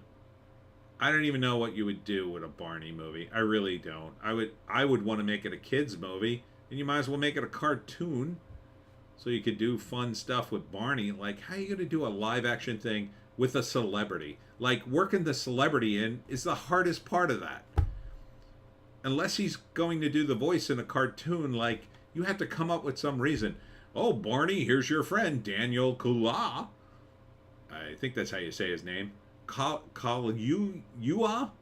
Daniel Kaluuya is here, Barney. Oh, hi, Daniel. Can you help me pay my taxes?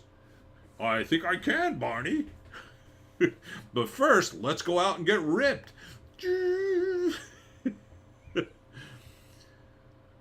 Clint, that Ed Sheeran refrain, I'm in love with you, Barney. I don't know that one. Marshall, Marshall J. I can't see Barney make money like Barbie, in my opinion, but who knows? Yeah, I didn't think Barbie would. But then, looking at it, I guess you could understand like Barbie or G.I. Joe. Those movies you could see making money. But even the G.I. Joe movie didn't make that much money. Probably because they based it on the wrong G.I. Joe. The original G.I. Joe probably would have made money if they had based it on him before the 80s cartoon. Clint. Bluey is more up to date. Possibly. I don't think I've ever seen Bluey. I know of it, but I don't think I've seen it. Yeah, here's another Disney rumor. Disney culture won't change because employees are silenced. Executives think they're too big to fail. Companies suffered massive brain drain. I mean, that's always sort of been a problem with executives. They think they know everything, or they're micromanaging everything because maybe they are under pressure to deliver, but at some level you got to give people a little leeway, especially talent. You need to give talent leeway. You can't give them too much leeway, but you gotta let them operate. Like if you tell a guy make a movie for $20 million, just stay under that budget. You can do whatever you want. That's kind of what you want to tell them, but they always go over.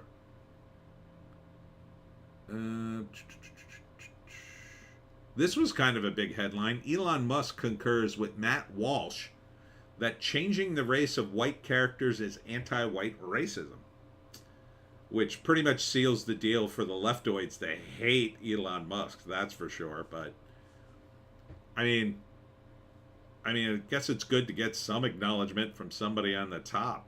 At this point, it's just so weird to see people race swapped out of everything. And speaking of which, they're redoing Daredevil, right? And so Daredevil is a continuation of the Netflix series using basically the same actors, but they're jettisoning one of the actors, like his law partner. They're not even bringing his character back, but then they're bringing back his girlfriend, but they're recasting her with a woman from who's going to be a different race, which makes no sense. I think it's another race, or am I thinking of something else? Yeah, no, race swap. Yeah, so they're race swapping a character. So it would be like, I don't know, you're watching the Cosbys back in the 80s, and Theo, Cosby's son, has a girlfriend at one point, and then at some point she leaves the show and they replace her with a Japanese girl. Like, what? Wasn't she a different race? Like, first off, I don't even know why you would recast these actors. I don't know why you wouldn't bring them all back, and then, like, if you didn't want to focus on those characters, okay, have them leave the show or whatever. Ardent, they're dumping Foggy? Bastards. Yes, they are dumping Foggy. He's not coming back. He's not even coming back. That's the worst part, right? Like, he's not even going to be in it. Like, at least bring him back and say, well, you're going to be a side character now. Or you're going to be in the background, or whatever. Like, I don't get it. What it is, I think, I do get it. What it is, I'm guessing, is the showrunner has their own vision, and they have to use the same Daredevil, because he's the lead, and they already hired him, but they have a different vision. We're going to make a different Matt Murdock. So, I expect terrible, terrible things. Marshall J., what anime shows you watch as a kid to see in live action? I don't know if converting anime to live action really works. I would have loved to have seen. I think the Cowboy Bebop one had the best chance in terms of the characters and the way that show laid out, because the show itself really lent itself to more adventures, even though it did end. The characters all have an ending, but they could have, and they did, set the show towards the beginning, and then what they could have done is done a few episodes to give you the highlights of the characters from the cartoons, but then they could have done further adventures with the characters in completely new ways and added to the mythos. But instead, they woke it up and screwed everything up.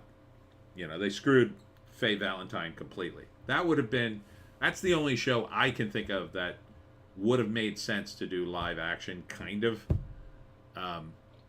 Most of the other ones, it doesn't really make sense to do live action. I don't know why you're doing it. They already are what they are. They're already... And the ones they do are big hits. So it's just like taking the big Disney cartoon hits and making them live action. Why are you doing it?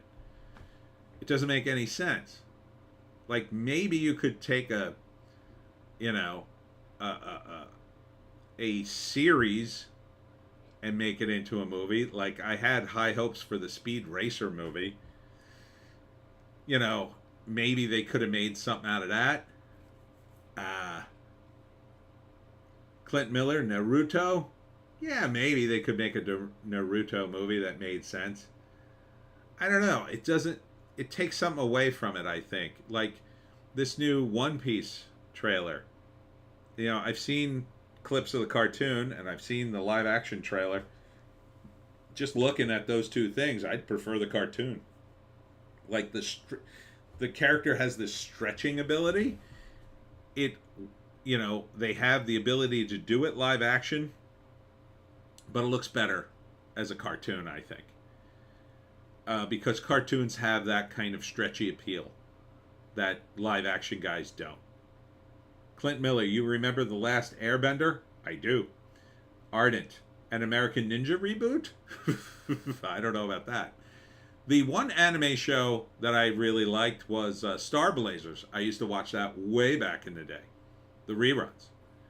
And that made a great TV series, I thought.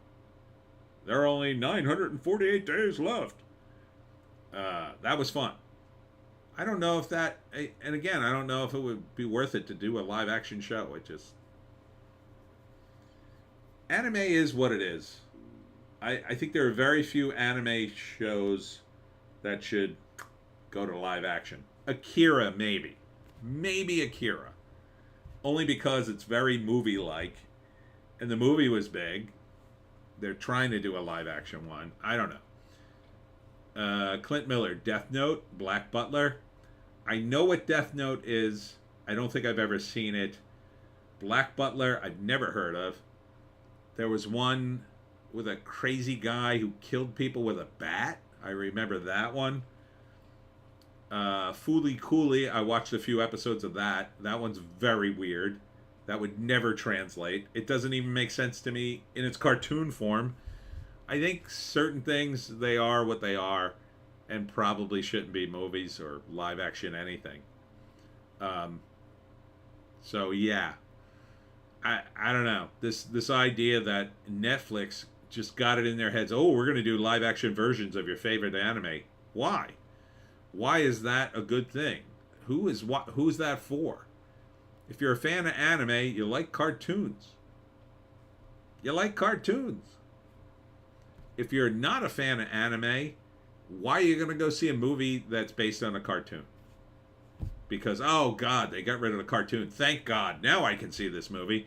I don't think people think that way. I think if you have a cartoon and you don't like... I have a friend, he's a cinematographer. He hates cartoons. He wouldn't even go see Up. I told him, I said, it's the greatest movie ever. No, I hate animation. He just hates it. He ain't going to go see a live action version of anything. Nah. He has no interest in that. Marshall, you believe Disney's Snow White and Seven Bandits could work in today's audience? No.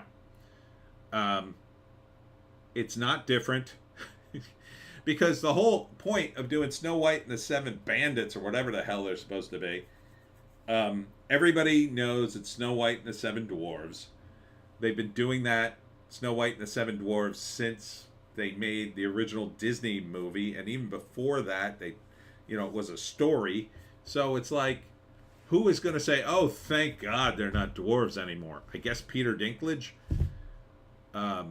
No, I think it's just, the whole concept is dumb.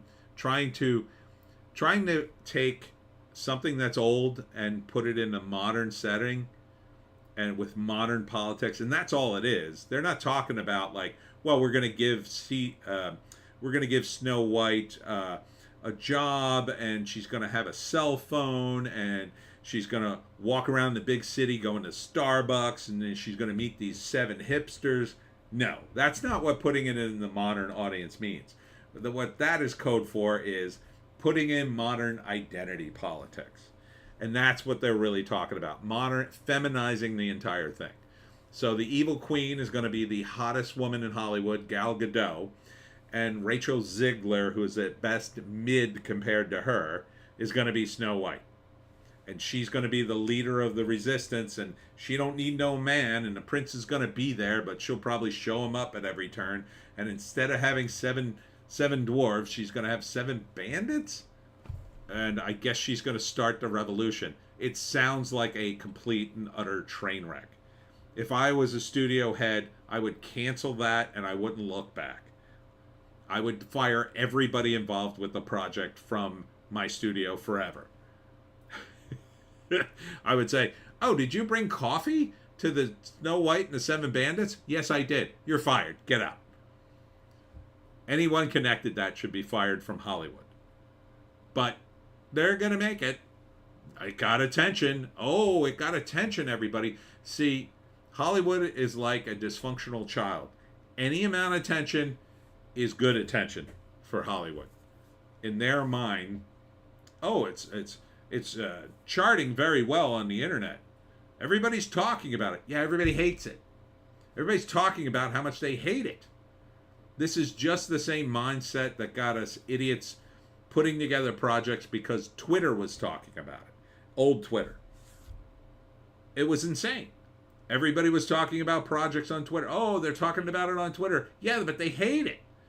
They hate it. If 1 million people are talking about your project and they hate it, that's not a sign you should do it. That's a sign you shouldn't do it. If 1 million people are talking about the project and they're happy about it, that's a different story. Who is happy about the 7 dwarves? The 7 bandits, Snow White.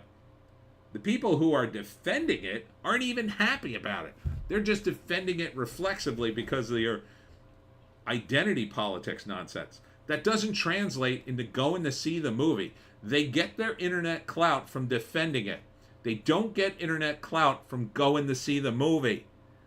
Just like they didn't get internet clout from actually buying a comic book that they would defend online. Clint Miller, you sound like Carl Benjamin regarding anime. No, I like anime. I'm not anti-anime like Carl. But I like a very select amount of it. I like Akira. I like Cowboy Bebop. I like the samurai show that the Cowboy Bebop guy did. He's doing a new show, by the way, which I would totally watch. And there's a handful of others, but it shouldn't be live action unless it's like there's a certain structure to things that make it a good cartoon or make it a good comic or make it a good TV show or make it a good movie. And they don't all interchange. Once you have to make too many changes and it becomes something else, you shouldn't do it.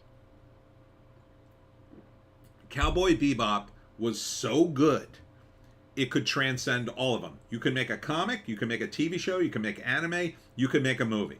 It worked for any of them because the characters, the detail was so rich. You could do it. And they did. They made movies and they made TV shows. They made the cartoon and they were both animated. And the movies were animated too. Or movie. The live action show could have absolutely 100% worked if they stuck to the characters, but they didn't. If they stuck to the detail, which they didn't. The moment they changed it, they were throwing the details out the window. Arden. Tarkovsky's Clone Wars was genius. I didn't see it. People said that. I was out of Star Wars by then. I'm sure it was. He's good. I like him. He's done a lot of cool animated things. But, yeah, I'm not going to watch. No, I like anime. But some anime doesn't lend itself for TV shows. Like Akira, I don't think would be a good TV show necessarily. I know they have many volumes of the book, and really the movie was an amalgamation of that. Maybe if you went back and picked apart the various issues and did it that way, you could make a TV show, but I think it's more of a movie. It's more of a big story, and it's more of a comic. So, Ardent, if they had done a live-action Republic Commando based on it, it would have been good. I guess. I'm so sick of Star Wars. I just want Star Wars to end and go away for a while, like things used to. Things used to end. I know it's hard to remember, but back in the day, things used to end. Star Wars ended. Like in '83, we watched Return of the Jedi and went, yay, well, that was good. Yeah, it was pretty good. All right, let's go watch something else for a while. And then, almost 20 years later, it came back. And we didn't like it. But that's another story. So, things need to end. And you need to wait. At this point, Star Wars needs to just end and go away for like 20 years. And then everybody will be dead. And then they can reboot it. And maybe it'll be okay. Ardent Ninja Scroll movie would be a good action porno. I don't know that one. Marshall J, are you going to watch One Piece when it comes out on Netflix? I might watch an episode on it just to check it out. Not super into it. It looks fun. But again, the cartoon looks more fun than the live action. But maybe they can make it work. I mean, I like One Punch Man. I like that one a lot. That to me is a great cartoon. Probably is an okay comic. You could do crossovers with superheroes. I think it would make a okay TV show. Like you could translate that one into American because it's a comedy. You got more flexibility with it. I don't think it would make a good movie. Maybe one movie.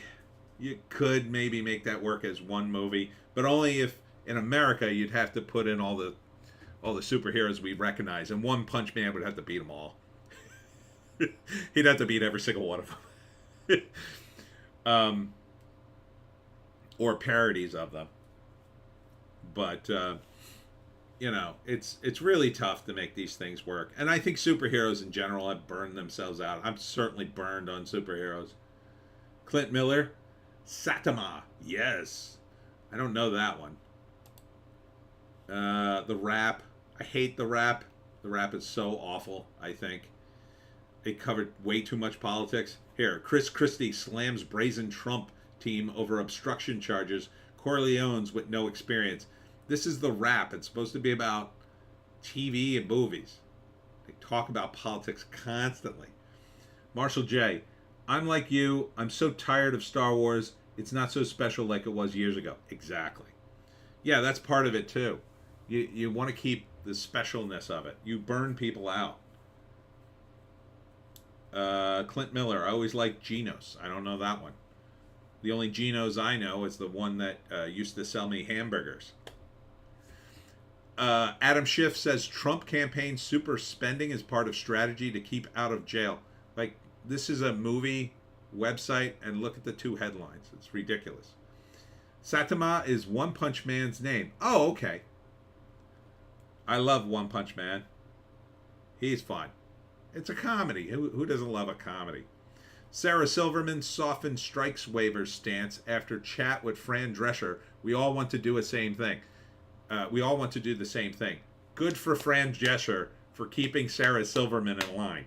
Sarah Silverman came out, I guess it was yesterday, and said something like, I still think all these waivers, these people are scabs. That is the exact opposite of what scabs are. In case you don't know it, if you get permission for the guild to do it, you're not a scab. You're only a scab if you cross a picket line without permission. That's a scab. I couldn't believe she said that, but it is Sarah Silverman.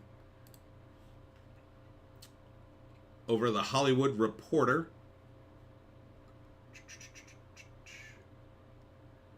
Oh, Elizabeth Banks says if she had the opportunity to direct a Cocaine Bear sequel, she would take it. You had a shot at it, but you blew it, Elizabeth, I think. That movie could have been so good. Man, the second act is so promising, and man, it just peters out to nothing. What else is going on? Not a whole lot. Same kind of stuff over here. Bleeding Fool. One Trick Barbie. Director Greta Gerwig has 0 plans for a sequel. I think that's bull. I think that's total bull. But they did ask her literally like right after the premiere. It's like, the movie just came out. You're asking her about a sequel. Yeah, of course she's going to do a sequel, I think. Unless they decide to get somebody cheaper to do it. Or unless she just, I don't know. She might not want to do it. I doubt it, though. Who wouldn't want to do a sequel to a hit movie? I didn't think there was one movie in Barbie, but sure. If it made money, you got to do a sequel. Nicolas Cage on his Superman cameo in The Flash. He talked to USA Today about his quick cameo in Superman. Here's a still of it. Long-haired Superman. Cage says he was happy to get to play the character after he had originally been cast in a role back during the Tim Burton's failed attempt. He liked finally donning the cape, and he did think it was awfully quick. Well, I was glad I didn't blink. For me, it was the feeling of being actualized. He fights the giant spider in that, too. Marshall J. They shouldn't bring back Indiana Jones. Either it was good in its time. Now that you see a lot of people not into the old franchises, especially the young people, knows nothing of the character. Yeah, I mean, you could have made it work. I mean, I talked about it before. Indiana Jones, the only way to make it work would have been to bring back Mutt, Shia LaBeouf, or a guy, recast him, some other guy, and he's the new Indiana Jones. You could have went with his grandkid. You could have said, okay, Mutt got married and became a regular guy, and he had kids, and one of Indiana Jones' grandkids, because he's so friggin' old in the movie anyway, is the new Indiana Jones. He's just like his grandfather. And Mutt tried to warn him, no, don't be like your grandfather. He's an idiot. And the kid just will not be contained. And it should be a guy. Because he should be just like his grandfather. Or you could do a woman who's just like her grandfather. Maybe. I think that would have been the wrong way to go. I think Indiana Jones, you should have done a guy. But if you had to do a girl, sure. But she should be just like Indiana Jones. Exactly like him. And despite all the other... And there should have been a bunch of relatives around. So it was like they're all kind of normal, except this one girl or guy who's just like Indy. And Indy shouldn't do it, but Indy encourages his grandchild to be just like him. And then, I don't know, they're off on an adventure. And the kid does most of the work, but Indy is there. It could have been just like The Last Crusade, except Indy is the Sean Connery role. That would have been awesome. And you could have bad guys from Germany or whatever. It was like the 60s. They were still running around. Or not. You just could have had a new villain. You could have Soviet guys. They tried that in 4. It didn't really work, but whatever. Ardent rewatched Solomon Kane movie the other day. That character deserves better. Yeah, Razorfist loves that character. He loves that and Elric. I like the character. I've read some of it. It's a really cool guy. Yeah, it's hard for them to do that one though because he is very religious. He's like very Puritan, and I don't think Hollywood wants to portray characters like that. I don't think they can. They're very not Puritan in Hollywood. So it's very tough for them to do movies like that. Like Angel Studios might be able to do a version of Solomon Kane, I think. Be pretty good. You know, they're too concerned with messaging in Hollywood. JC, I like Solomon Kane more than Conan. Um, eh, they're both pretty cool. I mean, hard to compare the two. Yeah, Conan's kind of a one-note pony when you really think about it, but I do like Conan, except, the Marvel version where they made him, like, I don't know, the head of a feminist organization or something. It was bizarre. It was like Feminist Conan was the most bizarre Conan of all. I just like it when Conan kills people. All right, this is CBR. Well, there's a couple of headlines. Oh, yeah. So the Lando TV show may happen. It's going to be written by Donald Glover and his brother. JC, both Conan and Solomon Kane are both Robert E. Howard characters. Yes, they are. I think this Lando thing is a bad idea. A really bad idea. But, I'm sure there's big money in it. Donald Glover is very popular, but he's very talented in his own right. I watched Atlanta. It's a pretty good show. I didn't watch it after the first season. I kind of got the idea, but I would totally give Donald Glover a development deal. Why does he have to? See, this is what I mean with the constant Star Wars and constant franchising. I get it. You own it, but you'll get a better product if you let a talented guy like Donald Glover do his own thing.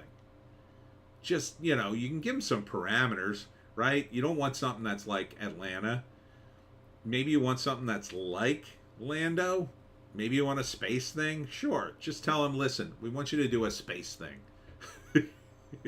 Do a space thing. Do whatever you want, but do a space thing. Or a comedy, or whatever. But to do a Lando thing, especially after Solo bombed, I mean, literally it bombed. Dumb idea, I think. Really dumb.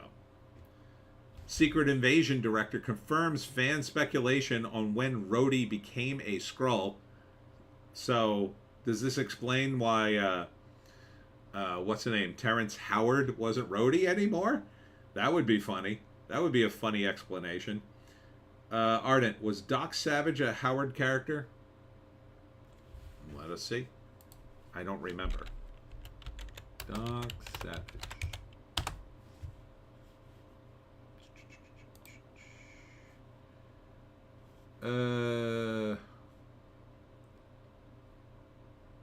Clark Savage, Doc Savage. Who created him?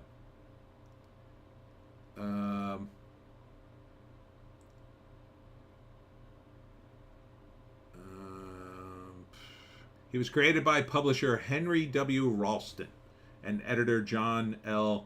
Nanovic. No, it was not. But that was the same sort of era. It was like Doc Savage, The Shadow, Tarzan, Conan, Solomon Kane, kind of all in the same realm. I think Conan was a little later, right? And The King of Mars, that one, that was all in there. But yeah, I just thought it was funny, like, now Rhodey's a Skrull? So I guess are they not doing that Armor Wars thing? I thought they were developing that. I don't think they'll get to it, quite frankly. I don't think anybody wants to see it.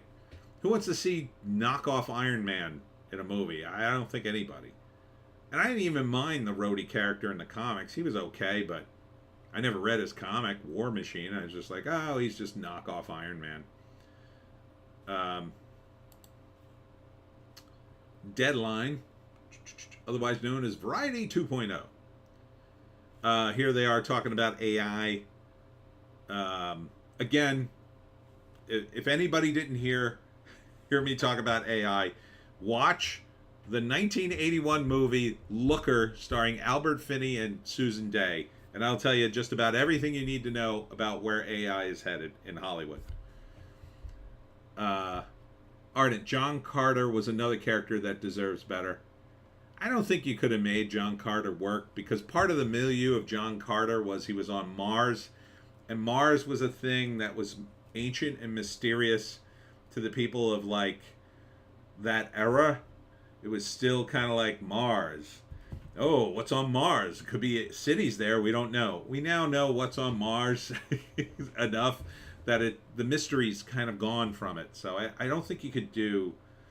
I don't think you could do a Mars thing and make it work anymore. Not like that. Clint Miller, a decent prequel to the Dune series could be the Butlerian Jihad era. Same writer with fresh characters. I guess. I don't know. Dune, I feel like, yeah, there's an expansive world there, but I kind of just want, for Dune, the only thing I want is the core movie. That's really all I want. The core book.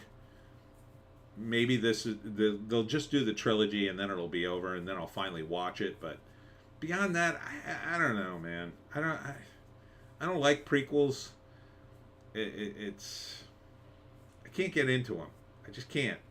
Sequels, maybe.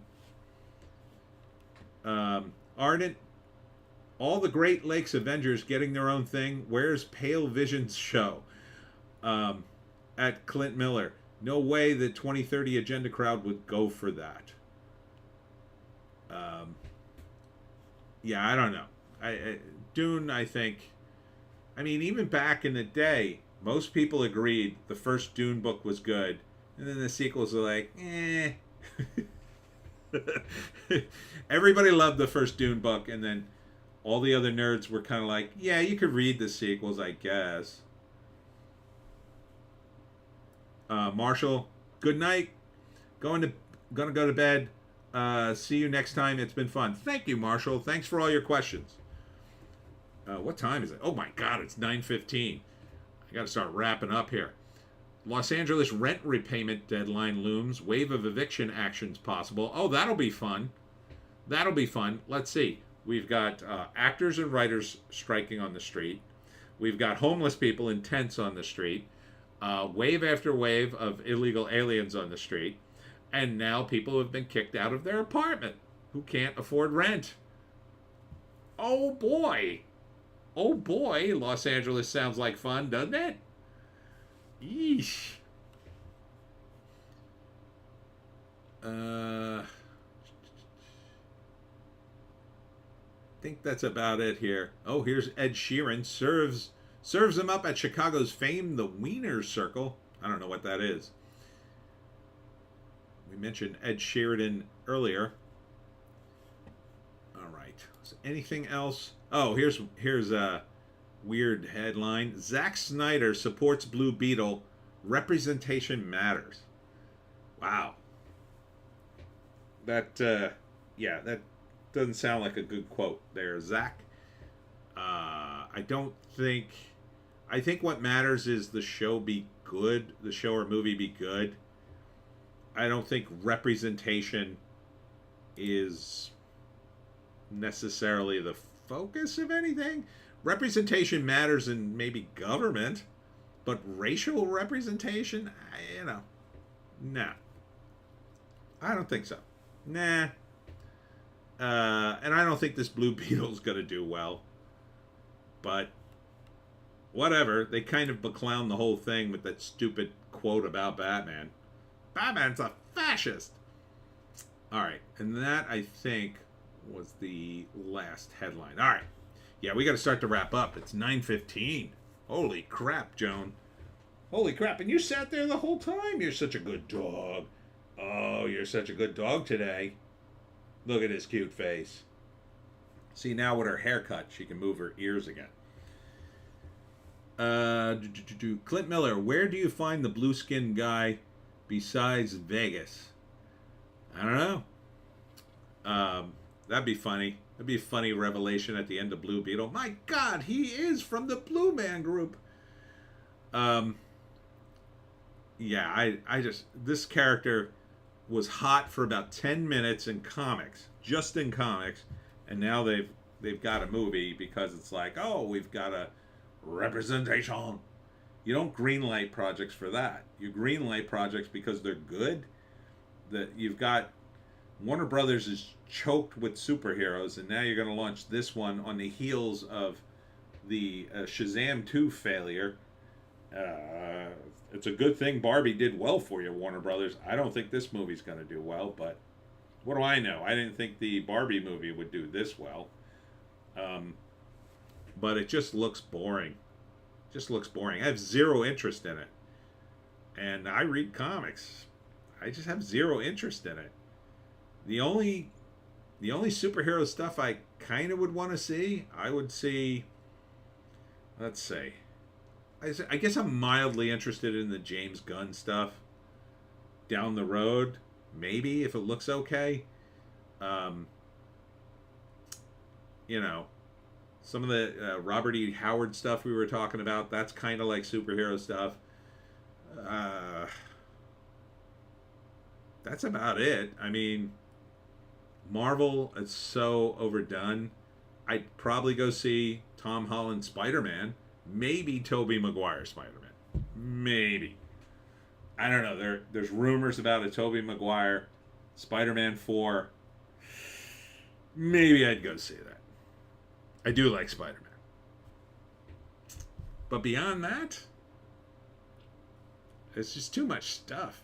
They're talking about doing a Crisis on Infinite Earths cartoon. I don't even think that could work, or they're, maybe they'll do a live action movie. It's already too played out. A Watchmen cartoon, maybe, if it followed the comic book exactly. Maybe if it fixed the one thing Zack Snyder missed. Zack Snyder came so close. He came so close to getting that right, and he just missed it. I think he left out that sort of like last bit, and it just doesn't work. So I don't know. He left out. I think he left out all the pirate stuff, or put it as an extra on the DVD or something. But it was a bit of a bloated comic when it came out, The Watchmen, but it was good. The TV show spinoff, God, DC ought to be ashamed for launching that. Warner Brothers should just be ashamed. DC should be ashamed for launching Watchmen spinoffs. after the Simpsons predicted it with the Watchmen babies bit, if you've ever seen that. These people have no shame. No shame in Hollywood. Shame is just gone in Hollywood. It just doesn't exist. And on that happy note, I'm going to wrap it up. Clint Miller, Captain Planet and the Planeteers, LOL. I could see them doing that live action, absolutely. Same deal. It'll be like, oh, it'll be nostalgic. It's been 20 years. Let's do it. People will come.